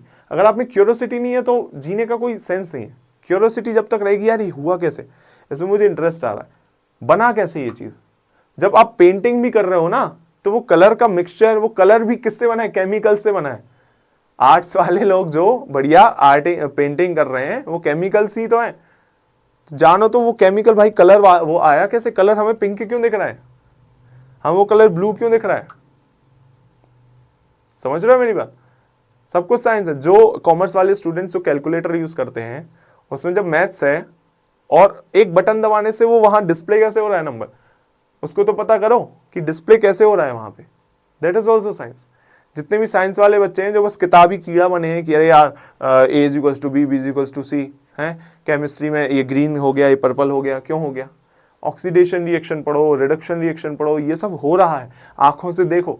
अगर टीचर्स नहीं करवाते स्कूल्स में, अगर आप लोग हैं या कॉलेजेस में आप लोग हैं, जहां भी हैं आप लोग, अगर बीएससी एमएससी जो भी कर रहे हो, अगर आपको टीचर वो जो भी सब्जेक्ट आप पढ़ रहे हो, मैं साइंस का नहीं कर रहा, जो भी सब्जेक्ट आप पढ़ रहे हो, अगर टीचर आपको वो पर्टिकुलर सब्जेक्ट पूरी श्रद्धा से नहीं पढ़ा रहा, आपको लग रहा है नहीं यार इसमें कमी, उस टीचर से जाके बोलो कि नहीं सर ये मुझे नहीं आया समझ में, अच्छे से समझाओ, बेटर वे में समझाओ, मुझे देखना है, मुझे इसको एक्सपीरियंस करना है। College and school makes your experience way better. आपको वहां पे बहुत सारे इक्विपमेंट्स होंगे, आपको सामने से टीचर से हाथ पकड़ के समझा पाएगा कि देखो ऐसा करना है, समझ रहे हो? तो वो बात अलग है। अभी तो आप इस पे फोकस करो जो एग्जाम है आपका, जो पास में आने वाला है, ठीक है? वन शॉट अपन कर रहे हैं तो जल्दी जल्दी करेंगे। एक टाइम आएगा जब अपन आराम आराम से भी सब चीजें ले जा रहे होंगे, तो मैं आपको खुद विजुअलाइज करवाऊंगा सारी चीजें कि यार देखो, फील करो सब चीजों को, मेरे साथ बैठो, मैं आपको एक एक चीज दिखाऊंगा कि हाँ देखो ऐसा ऐसा होता था। मैं आप एटलीस्ट इमेजेस तो मैं दिखाई दूंगा कि यार ऐसे ऐसे होता है, ये चीजें ऐसे ऐसे आप देख सकते हो, अपने सराउंडिंग्स में कैसे एक्सपीरियंस कर सकते हो वो चीजें, ठीक है? चलो वो टाइम भी जब आएगा तब देखते हैं, अभी तो ये देखते हैं। डेफिनेशन क्या है? A more reactive element displaces a less reactive. Reactivity series अपन ने पढ़ी थी एक टाइम पे, जब अपन स्टेट ऑफ मैटर या फिर अपन मेटल नॉन मेटल पढ़ रहे थे, पढ़ा था ना कि रिएक्टिविटी सीरीज ऐसे नीचे नीचे लेस रिएक्टिव होते जाती, ऊपर वाले सबसे ज्यादा रिएक्टिव क्या थे ऊपर? भाई पोटेशियम सबसे ऊपर था, फिर क्या जिंक था, याद है? फिर आयरन था, फिर कॉपर था, याद है सब? सबसे लास्ट में क्या थे? एजी था, अपना एयू था, पीटी था, सब थे ना? ऐसी थी सीरीज, याद हो? नहीं याद तो याद करो, जाओ जल्दी याद करो, पहले ये सब याद करो, ठीक है? याद होना चाहिए, आएंगे भाई क्वेश्चन इसी में, नहीं पे से आएंगे जिनको याद नहीं है, ठीक है? तो ये जो सीरीज है, तो ये क्या है? More reactive than what? Then this. इससे ज्यादा रिएक्टिव है, इससे कम रिएक्टिव है Zn, पर इससे ज्यादा रिएक्टिव है Zn। जैसे जैसे ऊपर जाते जाते आप रिएक्टिव बन जाते हो, मोर रिएक्टिव। तो क्या कह रहा है? मोर रिएक्टिव एलिमेंट क्या है? डिस्प्लेस कर देगा लेस रिएक्टिव को। फॉर एग्जाम्पल ZnCuSO4, देखो Zn ज्यादा रिएक्टिव की Cu, देखो Zn ज्यादा रिएक्टिव की Cu, ऑफकोर्स सर Zn ज्यादा रिएक्टिव है, तो क्या करेगा? Zn इसको रिप्लेस कर देगा, Zn इसको रिप्लेस कर देगा, यहां चला जाएगा Zn, तो क्या हो जाएगा? ZnSO4 plus Cu। आई बात समझ में कि नहीं? सिंगल डिस्प्लेसमेंट है कि नहीं? सिंगल डिस्प्लेसमेंट है कि नहीं? एक ही डिस्प्लेस हो रहा है, Zn ही जा रहा है, Zn ही गया, मतलब ZnCu डिस्प्लेस हुए, और कोई तो नहीं हुआ, ठीक है सर? नहीं हुआ। अब क्या देखेंगे अपन? डबल डिस्प्लेसमेंट देख लेते हैं। यहां का Ag यहां के Na में मिल जाएगा, और यहां का Na यहां के NO3 में मिल जाएगा। क्या Ag यहां के Na को हटा के Cl से जुड़ जाएगा, और Na यहां के Ag को हटा के NO3 से मिल जाएगा, इसलिए डबल डिस्प्लेसमेंट है। आपको दो A B होना चाहिए। अगर यहां पे सिर्फ Ag होता, अगर यहां मैं कह रहा हूं सिर्फ Ag प्लस NaCl होता, तो ये क्या कहलाता? Single displacement. पर Ag के साथ क्या? AgNO3 है, AgNO3 है, तो क्या हो गया? ये डबल डिस्प्लेसमेंट रिएक्शन। आ रही है मेरी बात समझ में? आ रही है? ये वाला एग्जांपल अच्छे से कर लेना। AgCl PPT बनाता है, PPT मतलब प्रेसिपिटेट, ठीक है? AgNO3 plus NaCl, AgCl plus NaNO3। इसको याद भी करने की जरूरत नहीं है भाई। कोई भी रिएक्शन देखो आपको पता होगा कि भाई या तो डिस्प्लेस हो जाएगा या तो जुड़ जाएगा, और डिस्प्लेस वाले आपको अलग ही दिख जाएंगे, दो के फॉर्मेट में। दो के फॉर्मेट में मतलब यार या तो AgNO3 प्लस NaCl है, NaOH होगा, या तो है, या तो फिर AgSO4, ठीक है? ZnSO4, CuSO4, FeSO4, इस टाइप की चीजें लिखी होंगी दो में, मतलब Fe और SO4, Cu और SO4, AgSO4, NaOH, NaCl, AgNO3, ZnSO4, ऐसे दो के कॉम्बिनेशन में जब चीजें लिखी होती है ना, तो आप खुद समझ जाओगे कि यार ये डिस्प्लेसमेंट टाइप के रिएक्शन हो रहे होंगे यहाँ पे। बस आपको क्या याद रखना है? कुछ गलत नहीं करवा देना इन द सेंस, मैं कह रहा हूं अगर आप कर दो, मैं आपको एक इक्वेशन देता हूं, ठीक है? क्या कि Fe Fe प्लस ZnSO4, बताओ क्या बनेगा। और यहां बताओ Zn प्लस FeSO4 क्या बनेगा, चलो बताओ, दोनों के कमेंट करो, दोनों में क्या बनेगा, अंतर क्या है। मैं सेंटर में खड़ा हो जाता हूं इसके, ठीक है, दिख रहा है ना आपको, इन दोनों का आंसर क्या है, चलो बताओ, टेल मी द आंसर, जल्दी पॉज करो, आंसर लिखो, आंसर देखते हैं, चेक करते हैं तुम लोग की कैपेसिटी क्या होगा। Zn वाला देख लेते हैं क्या हो जाएगा, ZnSO4 प्लस Fe, ठीक है, हाँ सर ये तो ठीक है। इसका क्या होगा, क्या हो जाएगा इसका, FeSO4 प्लस Zn, राइट, ये हो जाएगा। नहीं ये कर मत देना, जिनने हाँ हाँ बोला है ना मेरे साथ कि हाँ सर बिल्कुल सही बता रहे हो आप, यही होगा यही होगा, यहां ये नहीं कर देना गलती से भी, ये मत कर देना। क्यों, क्योंकि आयरन इसको डिस्प्लेस नहीं कर सकता, क्योंकि iron is not more reactive then this, iron इसके लेस रिएक्टिव है, ज्यादा रिएक्टिव ये है, ज्यादा रिएक्टिव कर सकता है डिस्प्लेस, लेस रिएक्टिव नहीं कर सकता। याद रखोगे ये चीज, क्या याद रखोगे कि लेस रिएक्टिव डिस्प्लेस नहीं कर सकता, तो यहां क्या होगा, नो रिएक्शन, नो रिएक्शन। याद रखना ये चीज आ सकती है एग्जाम में, please keep this in mind. हाँ अब और बताओ, Cu प्लस ZnSO4 ये होगा क्या, नहीं होगा सर, नो रिएक्शन। क्यों, क्योंकि Cu क्या है, less reactive than Zn, Cu क्या नहीं कर पाएगी, इसको डिस्प्लेस नहीं कर पाएगी। Same goes for double displacement, same goes for double displacement, ZnSO4 plus CuSO4 है, CuSO4 तो साथ में तो क्या ही करेंगे, अगर कुछ भी है समझो AgCl है, ठीक है, तो क्या होगा, Zn कर देगा इसको डिस्प्लेस, ठीक है, Zn कर देगा इसको, क्या बन जाएगा, ZnCl2 प्लस AgSO4, समझ रहे हो। तो डबल डिस्प्लेसमेंट में हो सकता है, पर सिंगल डिस्प्लेसमेंट में please keep this in mind, क्योंकि डबल डिस्प्लेसमेंट में अगर हाई रिएक्टिव है तो वो तो कर ही देगा, 100% कर देगा, और दो में से एक हाई और लो तो हो गई है ना। चलो फिर देखते हैं, अरे एक्स्ट्रा बढ़ गई क्या, चलो डिस्प्लेसमेंट समझ में आ गई। ये देखते हैं displacement reaction between iron nail and copper sulphate. इसका कलर थोड़ा गड़बड़ है, blue solution of copper sulphate, light green solution, ये आपको रेड और पर्पल, कोई बात नहीं, अपन लिखित पे जाएंगे, ठीक है, अपन इसको ब्लू कर देते हैं, अपन इसको क्या कर देते हैं, ब्लू कर देते हैं, ब्लू, अपन ने इसको ब्लू कर दिया, ठीक है।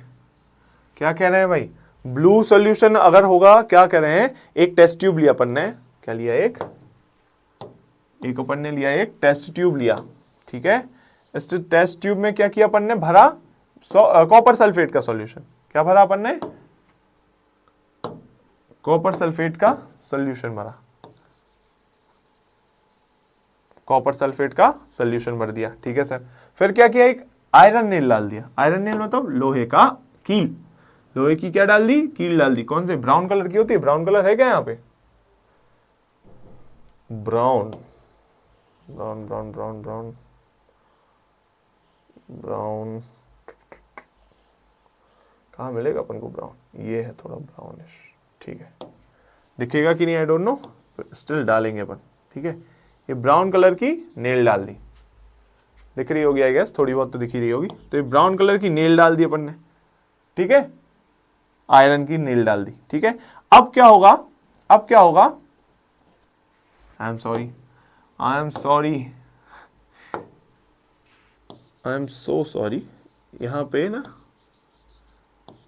सिल्वर कलर का होता है ना, आयरन तो अपना सिल्वर कलर का होता है, राइट, तो अपन ने सिल्वर कलर की नेल डाल दी। अब क्या होगा, आफ्टर एन आवर, एक घंटे बाद, एक घंटे बाद क्या हो जाएगा, यही टेस्ट ट्यूब जब देखोगे तो इस पे एक लोहे के ऊपर परत चढ़ गई होगी, किसकी, कॉपर की। कॉपर कौन से कलर का रहता है, हल्का सा रेड ब्राउन, हल्का सा रेड ब्राउन कलर का रहता है, कौन से कलर का रहता है, रेड ब्राउन कलर का रहता है, कौन से कलर का रहता है, रेड ब्राउन। अब ऑफ कोर्स रेड ब्राउन तो दिखेगा नहीं, रेड बना देते हैं इसलिए, तो ये कलर का आपको दिखेगा कि यार रेड ब्राउन हो गया। और आपका जो सोल्यूशन है, सोल्यूशन किस कलर का हो जाएगा आपका? Light green, light green colour का सोल्यूशन हो जाएगा। ये अच्छे से याद कर लो।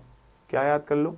कि भाई अगर अपन ने लोहा का एक नेल लिया है जो कि अपन ने कॉपर सल्फेट के सोल्यूशन में डाला है, कॉपर सल्फेट का सोल्यूशन किस कलर का होगा? ब्लू कलर का होगा। उस ब्लू कलर के सोल्यूशन में क्या होगा? रिएक्शन कौन सा हो रहा है? देखना ध्यान से, रिएक्शन कौन सा हो रहा है यहाँ पे? आयरन आपने लिया प्लस CuSO4 लिया है आपने। CuSO Fe क्या है? मोर रिएक्टिव है, क्या कर देगा? FeSO4 plus Cu। बस, तो Cu की परत चढ़ गई इस पे और FeSO4 का थोड़ा सा सॉल्यूशन बन जाएगा, light green solution of iron sulphate. Iron sulphate का सॉल्यूशन बन जाएगा।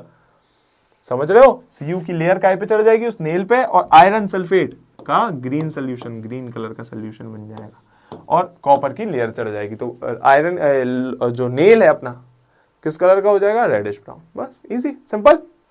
कलर याद करने आपको, कलर तो याद करने पड़ेंगे, कलर का अपन कुछ नहीं कर सकते, कलर आपको याद करने पड़ेंगे। ठीक है, चलो नेक्स्ट, डबल डिस्प्लेसमेंट। भाई याद कर लो एक एग्जांपल, रीअरेंजमेंट रिएक्शन। देखो, atoms rearrange with in the molecule without addition और रिमूवल। क्या कह रहे हैं? एटम्स जो है रीअरेंज हो जाते हैं एक मॉलिक्यूल में। क्या हो जाते हैं? रीअरेंज हो जाते हैं। रीअरेंज मतलब, ये एग्जांपल देखो, ग्लूकोज वाला एग्जांपल दिखाते हैं। ये क्या क्या कह रहे हैं यहाँ पे?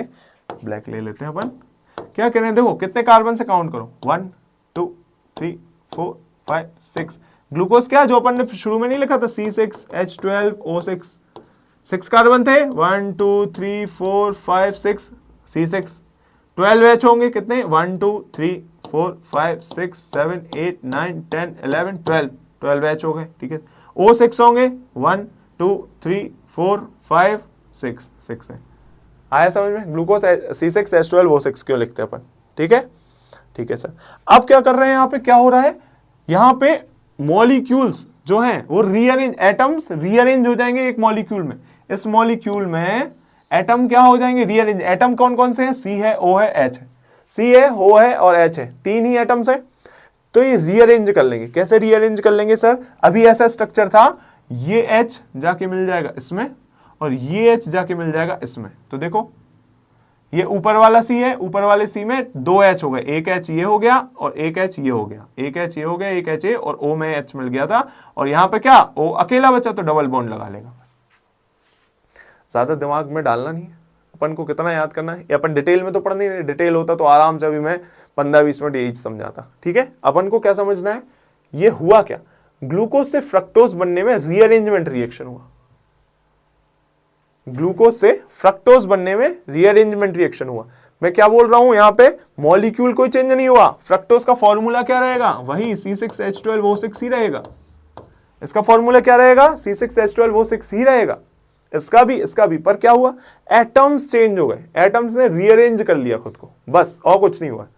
ठीक है, यहां भी देखो 1 2 3 4 5 6 ही कार्बन है। 1 2 3 4 5 6 7 8 9 10 11 12 ही H है। ऑक्सीजन 1 2 3 4 5 6 ही ऑक्सीजन। राइट, सब कुछ सेम है, सब कुछ सेम है। तो बस रीअरेंजमेंट कहलाता है। एक रीअरेंजमेंट यहां देखो भाई, क्या NH4CNO से मिलके बन जाता है ये NH2CO NH2। What is this? किसका फॉर्मूला भाई? ये पता होना चाहिए, यूरिया। इकलौता ऐसा भाई यूरिया है जिसमें क्या 52% नाइट्रोजन रहता है, सबसे ज्यादा नाइट्रोजन रहता है, याद रखना, बहुत ज्यादा नाइट्रोजन रहता है यूरिया में। ठीक है, जो अपन फर्टिलाइजर्स की रूप में यूज करते हैं। फॉर्मूला याद रहेगा NH2CO NH2। कौन सा रिएक्शन? Rearrangement reaction. चलो सर, ठीक है। अब देख लो, एडिशनल क्लासिफिकेशन दे रहे हैं रिवर्सिबिलिटी और रीअरेंजमेंट का। देखो एक एग्जांपल देखो रिवर्सिबल रिएक्शन का, ध्यान से, this is very important. Why? Because यहां पे हेबर्स प्रोसेस आ गई। हेबर्स प्रोसेस क्या होती है? NH3 बनता है, अमोनिया बनता है हेबर्स प्रोसेस में, याद रखना। कैसे? नाइट्रोजन और हाइड्रोजन से। बिल्कुल रट लो दिमाग में। हेबर्स प्रोसेस में क्या होता है? अमोनिया बनता है, किस किस से? नाइट्रोजन और हाइड्रोजन से। ऑफ कोर्स अमोनिया का फॉर्मूला क्या है? NH3। N और H, N काय में रहता है नाइट्रोजन में, H हाइड्रोजन में, सिंपल सी बात है, N और H से ही बन रहा होगा, इजी। रिवर्सिबल रिएक्शन क्या कह रहे हैं, डबल एरो लगाते हो, डबल एरो मतलब ऐसा ऐसा, इसका मतलब क्या होता है कि भाई प्रोडक्ट से रिएक्टेंट भी बन सकता है और रिएक्टेंट से भी प्रोडक्ट वापस बन सकता है। जैसे कि ये रिएक्शन N2 प्लस H2 से NH3 भी बन सकता है, NH3 को तोड़ के आप H2 और N2 भी बना सकते हो, N2 और H2 भी बना सकते हो, ठीक है। ये होता है रिवर्सिबल रिएक्शन। इरिवर्सिबल भाई प्रोडक्ट बदल नहीं सकते, कंबशन, आग लग गई राख बन गई, राख से आप वापस वो मटेरियल नहीं बना सकते। एसिड बेस न्यूट्रलाइजेशन, आपने क्या किया, सॉल्ट बन गया, आप सॉल्ट से वापस से एसिड और बेस नहीं बना सकते, ये कह रहा है। चलो रीअरेंजमेंट देख लो, रीअरेंजमेंट बता ही दिया। आइसोमेरिज्म, आइसोमराइजेशन, अगर अपन के पास और बढ़िया टाइम होता तो आइसोमर्स का एक पूरा चैप्टर है, एक बढ़िया सा सुंदर सा चैप्टर है आइसोमर्स का, but that is not that much important, तो अपन इतना ही रखेंगे। फोटोकेमिकल देख लो, फोटोसिंथेसिस बता चुका हूं भाई, ठीक है। चलो फोटोकेमिकल, वापस से फोटोकेमिकल जी आ गए, कुछ नहीं हो रहा है भाई फोटोसिंथेसिस वाली। यहां पर एक चीज याद रखना, क्या चीज याद रखोगे, क्या क्या हो रहा होगा यहां पे यूज, सनलाइट, सब किसकी प्रेजेंस में हो रहा होगा, सनलाइट की प्रेजेंस में, ठीक है बस।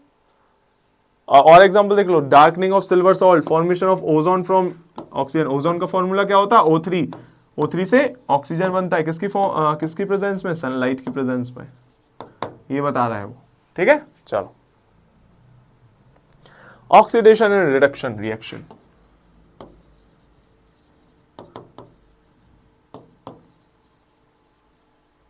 इसी को अपन कहते हैं रिडॉक्स रिएक्शन। क्या कहते हैं इसी को अपन, रिडॉक्स रिएक्शन कहते हैं, ठीक है सर।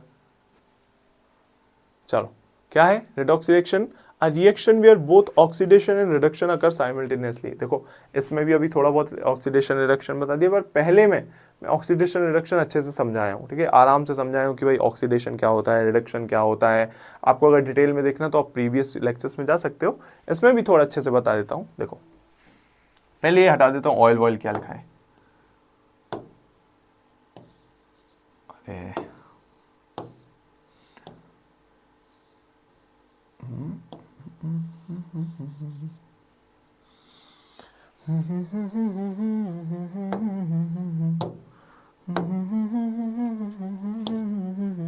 अरे वाह, फ्लो में यही होता है। चलो देखो ऑक्सीडेशन क्या होता है, ऑक्सीडेशन दो चीजों से आप डिटरमाइन कर सकते हो, कौन सी, पहला लॉस ऑफ इलेक्ट्रॉन, या तो लॉस ऑफ इलेक्ट्रॉन हो रहा हो, या गेन ऑफ ऑक्सीजन, या लॉस ऑफ हाइड्रोजन हो रहा हो, दो चीजों से। कौन कौन से, या तो इलेक्ट्रॉन का लॉस हो रहा हो, लॉस ऑफ इलेक्ट्रॉन मतलब भाई सोडियम है नॉर्मल, आप इससे एक इलेक्ट्रॉन हटा दो, क्या बन जाएगा ये, Na+ बन जाएगा, राइट।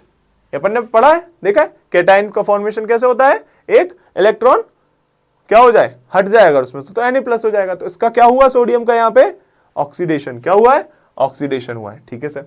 गेन ऑफ ऑक्सीजन और लॉस ऑफ हाइड्रोजन, एग्जाम्पल देख लेते हैं, कहां लिख दे, यही लिख देते हैं, gain of oxygen, right, C+O2, CO2, क्या हुआ यहां पे, कार्बन को क्या मिल गया, ऑक्सीजन मिल गया, ऑक्सीजन गेन हो गया, ऑक्सीजन का गेन हो गया तो क्या बन गया, CO2 बन गया। आ रही बात समझ में, क्या आया कि भाई लॉस ऑफ इलेक्ट्रॉन समझ में आया, जी सर आया, गेन ऑफ ऑक्सीजन समझ में आया, जी आया, लॉस ऑफ हाइड्रोजन समझ ले, जी सर बताइए। चलो देखते हैं, H2 क्या था, यहां पे लिख देते हैं, यहीं लिख दे, रिडक्शन वाला रिएक्शन है, यहां लिख देता हूं, H2S प्लस Cl2 क्या बन जाएगा, HCl प्लस S।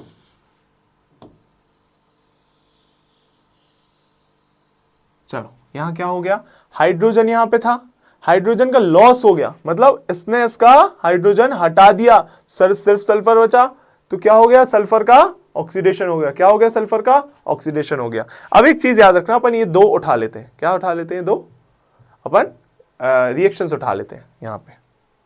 एक क्या हो गया, H2S plus Cl2 plus S, एक क्या था, C+O2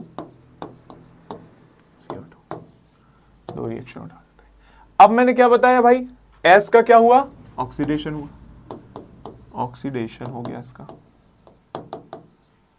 CO2 C का क्या हुआ, ऑक्सीडेशन हो गया, ऑक्सीडेशन हो गया। ठीक है, अब एक चीज याद रखना, जो भी चीज ऑक्सीडेशन करवाती है, ये पहले रिड्यूस्ड था, मतलब इसका ऑक्सीडेशन नहीं हुआ था अभी। अगर इसका ऑक्सीडेशन नहीं हुआ रहा है और कोई और चीज इसका क्या करवा रही है, ऑक्सीडेशन करवा रही है, तो कि क्या कहलाएगी, ये कहलाएगा ऑक्सीडाइजिंग एजेंट।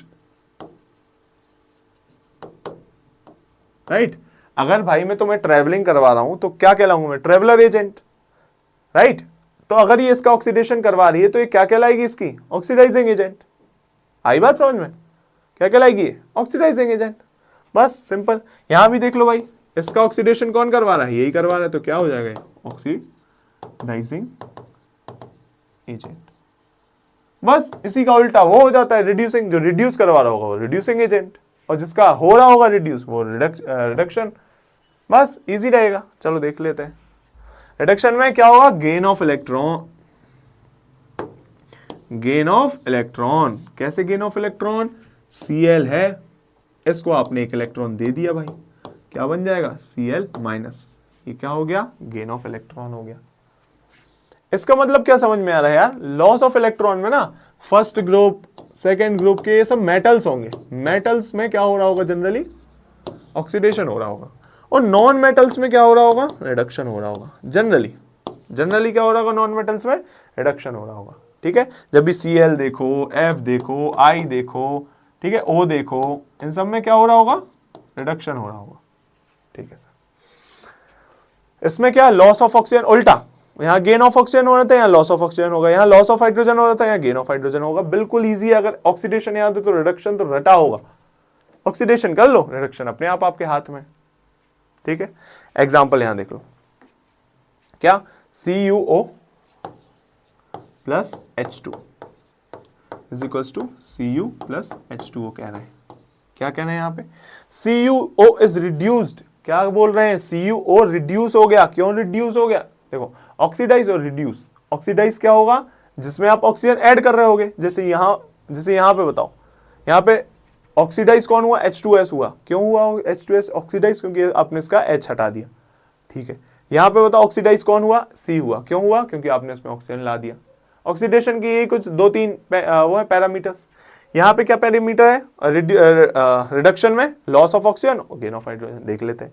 CuO में क्या हुआ, रिड्यूस कह रहा है। क्या कह रहा है, रिड्यूस कह रहा है। क्यों कह रहा है, ऑक्सीजन हट गया, यहाँ ऑक्सीजन फ्यूचर में हट गया, तो कॉपर का क्या हो गया, रिडक्शन हो गया। ठीक है सर, मतलब CuO का क्या हुआ, रिडक्शन हुआ, क्या बन गया, कॉपर बन गया। ठीक है, H2 में क्या जुड़ गया, O जुड़ गया भाई, तो H2 का क्या हो गया, ऑक्सीडेशन हो गया, ऑक्सीडाइज्ड। बस इजी है कि नहीं है। CuO का किसने किया होगा, ऑक्सीडेशन, रिडक्शन, H2 ने। तो H2 क्या है यहाँ, रिड्यूसिंग एजेंट। और H2 का किसने किया होगा ऑक्सीडेशन, CuO ने। तो CuO क्या है यहाँ पे इसका, यहां देखो CuO क्या है यहाँ पे इसका, क्या है, oxidising agent, of course. Right, चलो ये कुछ एग्जांपल्स और हैं, देख लो यहाँ पे भाई। PbO प्लस H2, क्या PbO से Pb बन रहा है, क्या हो रहा है, ऑक्सीजन हट गया, क्या हो गया है, रिडक्शन बन गया, रिडक्शन हो गया। PbO का रिडक्शन हो गया, Pb बन गया। ठीक है, H2 में O ऐड हो रहा है, H2 का क्या हो गया, ऑक्सीडेशन हो गया। ठीक है सर। फिर CO2 सेम बता चुका हूं। H2S प्लस Br2 देख लो, H2S में क्या S बन रहा है, H2 हट रहा है, ऑक्सीडेशन। Br2 में H जुड़ रहा है, इसका रिडक्शन। इजी है, इजी। चलो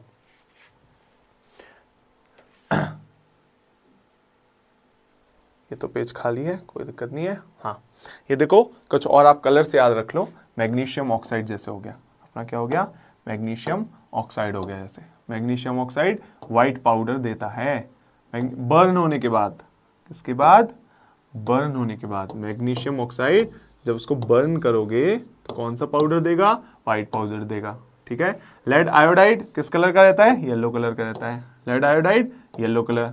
नाइट्रोजन ऑक्साइड ब्राउन फ्यूम्स देगा, ब्राउन कलर की फ्यूम्स निकलेंगी। ये तो मैंने देखी आंखों से, देखो आंखों से देखिए मैंने, कॉपर सल्फेट ब्लू कलर का, ये अपन देख चुके हैं पहले। सिल्वर क्लोराइड व्हाइट कलर का, सिल्वर किस कलर का रहता है, सफेद कलर का, याद रखना इससे, व्हाइट कलर का, ठीक है, silver chloride. Copper oxide black colour का, कॉपर का ऑक्साइड ब्लैक कलर का, ठीक है। फेरिक ऑक्साइड रेडिश ब्राउन, ये भी देख चुके।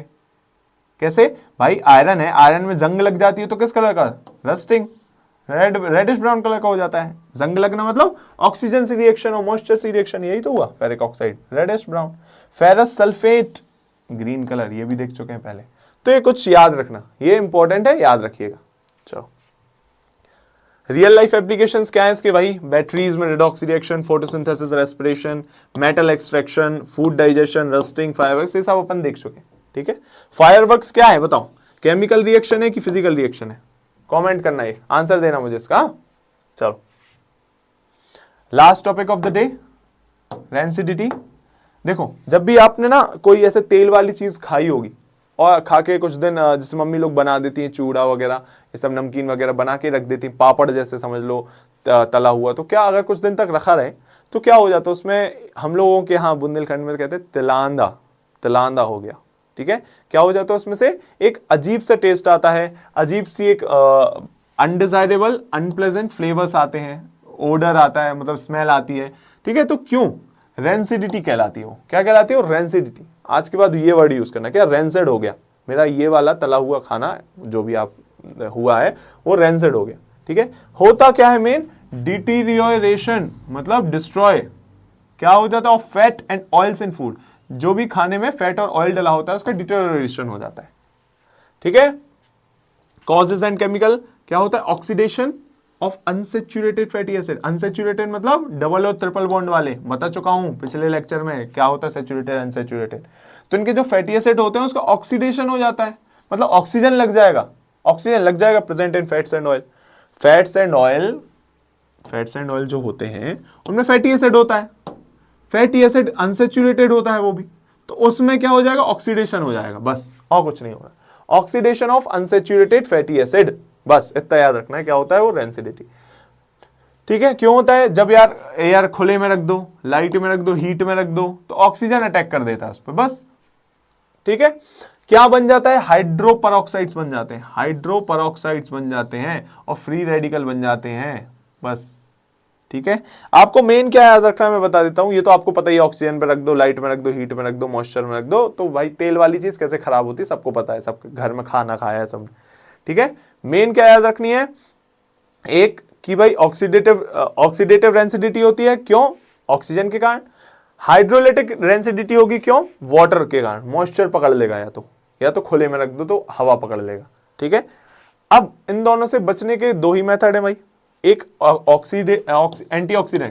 एंटीऑक्सीडेंट ऐड कर दो, for example butylated hydroxy anisole, butylated hydroxy anisole BHA, या फिर ब्यूटाइलेटेड हाइड्रोक्सी टोलुइन BHT, ये डाल दो उसमें, सिंथेटिक होते हैं जो कि, ठीक है, याद रखना पड़ेगा BHA BHT, ठीक है। ये इतना बड़ा नाम याद नहीं भी हो तो BHA BHT एटलीस्ट रख लो, ठीक है। नेचुरल एग्जांपल, विटामिन E डाल दो उसमें, टोकोफेरॉल्स डाल दो, विटामिन C एस्कॉर्बिक एसिड, ठीक है। चलो आपको मेन ये याद रखना है, इंपॉर्टेंट। दूसरा, flushing with inert gas like nitrogen. Nitrogen एक ऐसी इनर्ट गैस है जो कि आपकी पोटैटो चिप्स, वो फूले फूले रहते हैं ना पोटैटो चिप्स, कहते हैं यार फूला था, निकला कितना सा, इतना सा निकला 2 ग्राम, ठीक है। तो क्या होता है उसके अंदर, नाइट्रोजन गैस ही तो होती है, ठीक है। तो नाइट्रोजन गैस क्या करती है, ऑक्सीजन को डिस्प्लेस कर देती है कि नहीं भाई मैं हूं इसके अंदर, ऑक्सीजन आ ही नहीं सकती, ठीक है। तो इसलिए खराब नहीं लगते, खराब नहीं होते। एयर टाइट कंटेनर में रख दो कोई भी खाना तो बस ऑक्सीजन जाएगा ही नहीं, मॉइस्चर जाएगा ही नहीं, तो खराब नहीं होगा खाना, बस ये 2-3 मेथड है। रेफ्रिजरेशन, फ्रिज में रख दो, ठीक है।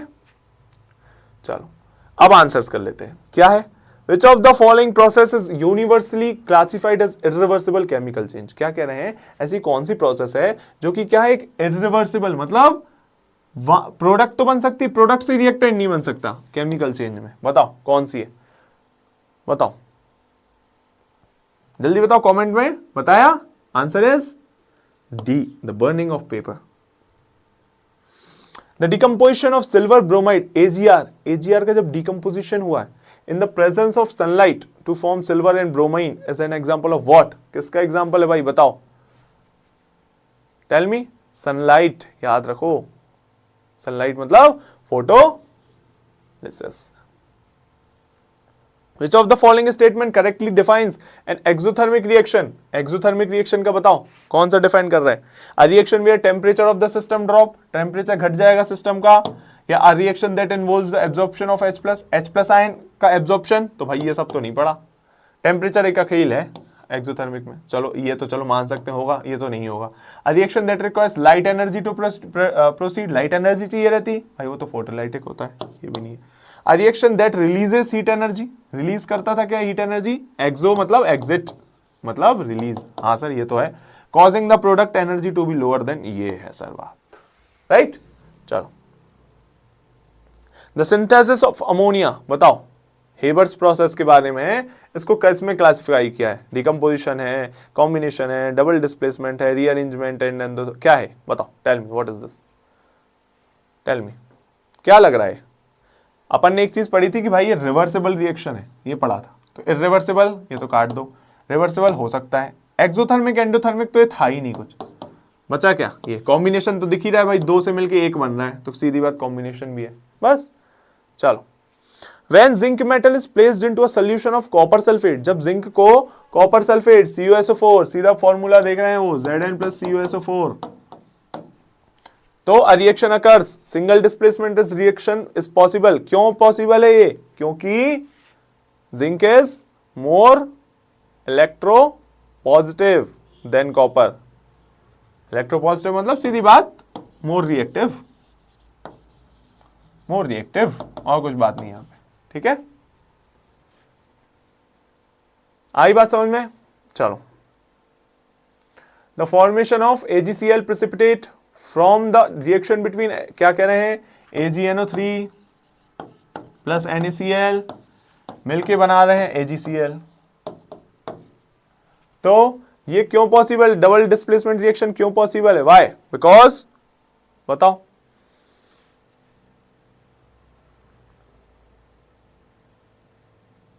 Because this.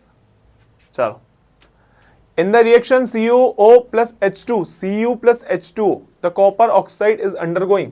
कॉपर ऑक्साइड का क्या हुआ यहां पे? ऑक्सीजन हट गया है, हट गया है तो क्या हुआ होगा?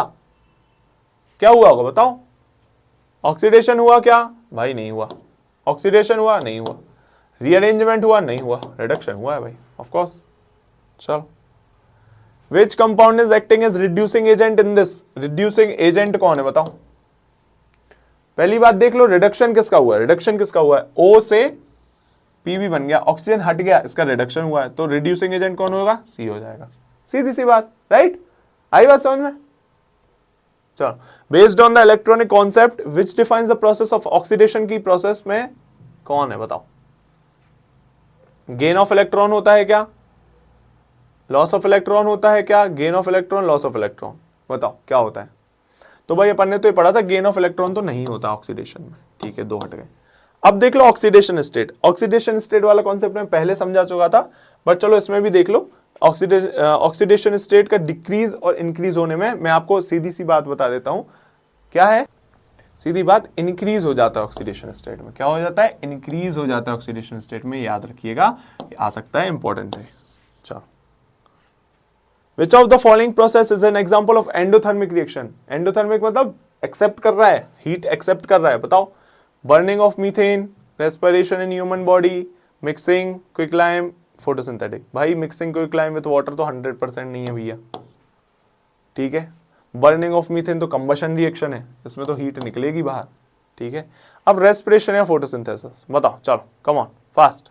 किसमें एंडोथर्मिक मतलब क्या हो रहा होगा? हीट मिल रही होगी, ले रहा होगा, उसको हीट चाहिए, एनर्जी चाहिए, ठीक है? फोटोसिंथेसिस में क्या होता है भाई? एनर्जी बनती है, बाद में निकलती है, हीट निकलती है, यहां पर हीट चाहिए, रेस्पिरेशन एनर्जी चाहिए। चलो the decomposition of calcium carbonate into calcium oxide and carbon dioxide is an example of what? सीधी बात वो ये कह रहे हैं CuCO3 is equals to CaO plus CO2, ये किसका एग्जांपल है? कौन सी रिएक्शन का है इनमें से? बताओ जल्दी, कौन सा है? चलो which characteristic best distinguishes a chemical reaction from a physical change? क्या कह रहे हैं, कौन सा कैरेक्टरिस्टिक डिस्टिंग्विश करता है केमिकल रिएक्शन को फ्रॉम अ फिजिकल चेंज? ऐसा क्या है केमिकल रिएक्शन में जो फिजिकल चेंज में नहीं? सीधी बात, फिजिकल चेंज में क्या हो सकता है? Evolution of heat, of course भाई, हीट निकलेगी बाहर, ठीक है। फॉर्मेशन ऑफ अ प्रेसिपिटेट और गैस, यार ये हो सकता है इनको, फॉर्मेशन ऑफ प्रेसिपिटेट और गैस, प्रेसिपिटेट बनता है इसमें, राइट। चलो, which term describes the reorganisation of atoms? ये बताओ भाई, रीऑर्गेनाइजेशन ऑफ एटम, इधर ही से बता सकते हो, सीधा पढ़ो भी नहीं पूरा, क्या है? Rearrangement reaction. The chemical phenomena known as rancidity, rancidity बताओ क्या होता है रेंसिडिटी में? बता जल्दी आंसर, क्या होता है? ऑक्सीडेशन होता है क्या फैट का? नहीं सर। थर्मल डिकम्पोजिशन होता है? No sir. रीअरेंजमेंट होता है प्रोटीन का? वो भी नो सर। भाई ऑक्सीडेशन होता है अनसैचुरेटेड फैट्स का और ऑयल्स का बाय एटमॉस्फेरिक ऑक्सीजन। हो गया, फिनिश। ये चैप्टर आपको बहुत इंपॉर्टेंट था, आराम से याद करो भाई। इसमें जो मैंने केमिकल वाले शुरू में बताया था, क्या बैलेंसिंग, वो आप प्रैक्टिस करो, खुद से प्रैक्टिस करनी पड़ेगी। मैंने 3-4 बताए, पर आपको खुद से प्रैक्टिस करो। उठा लो यार, कोई भी रिएक्शन उठा लो, इतने से आपकी किताब होगी आपके पास, कोई भी रिएक्शन उठा लो, खोल लो, कोई भी रिएक्शन उठाओ, करो आराम से उसको, ठीक है। तो तब तक के लिए मिलते हैं फिर अगले लेक्चर में। जय हिंद।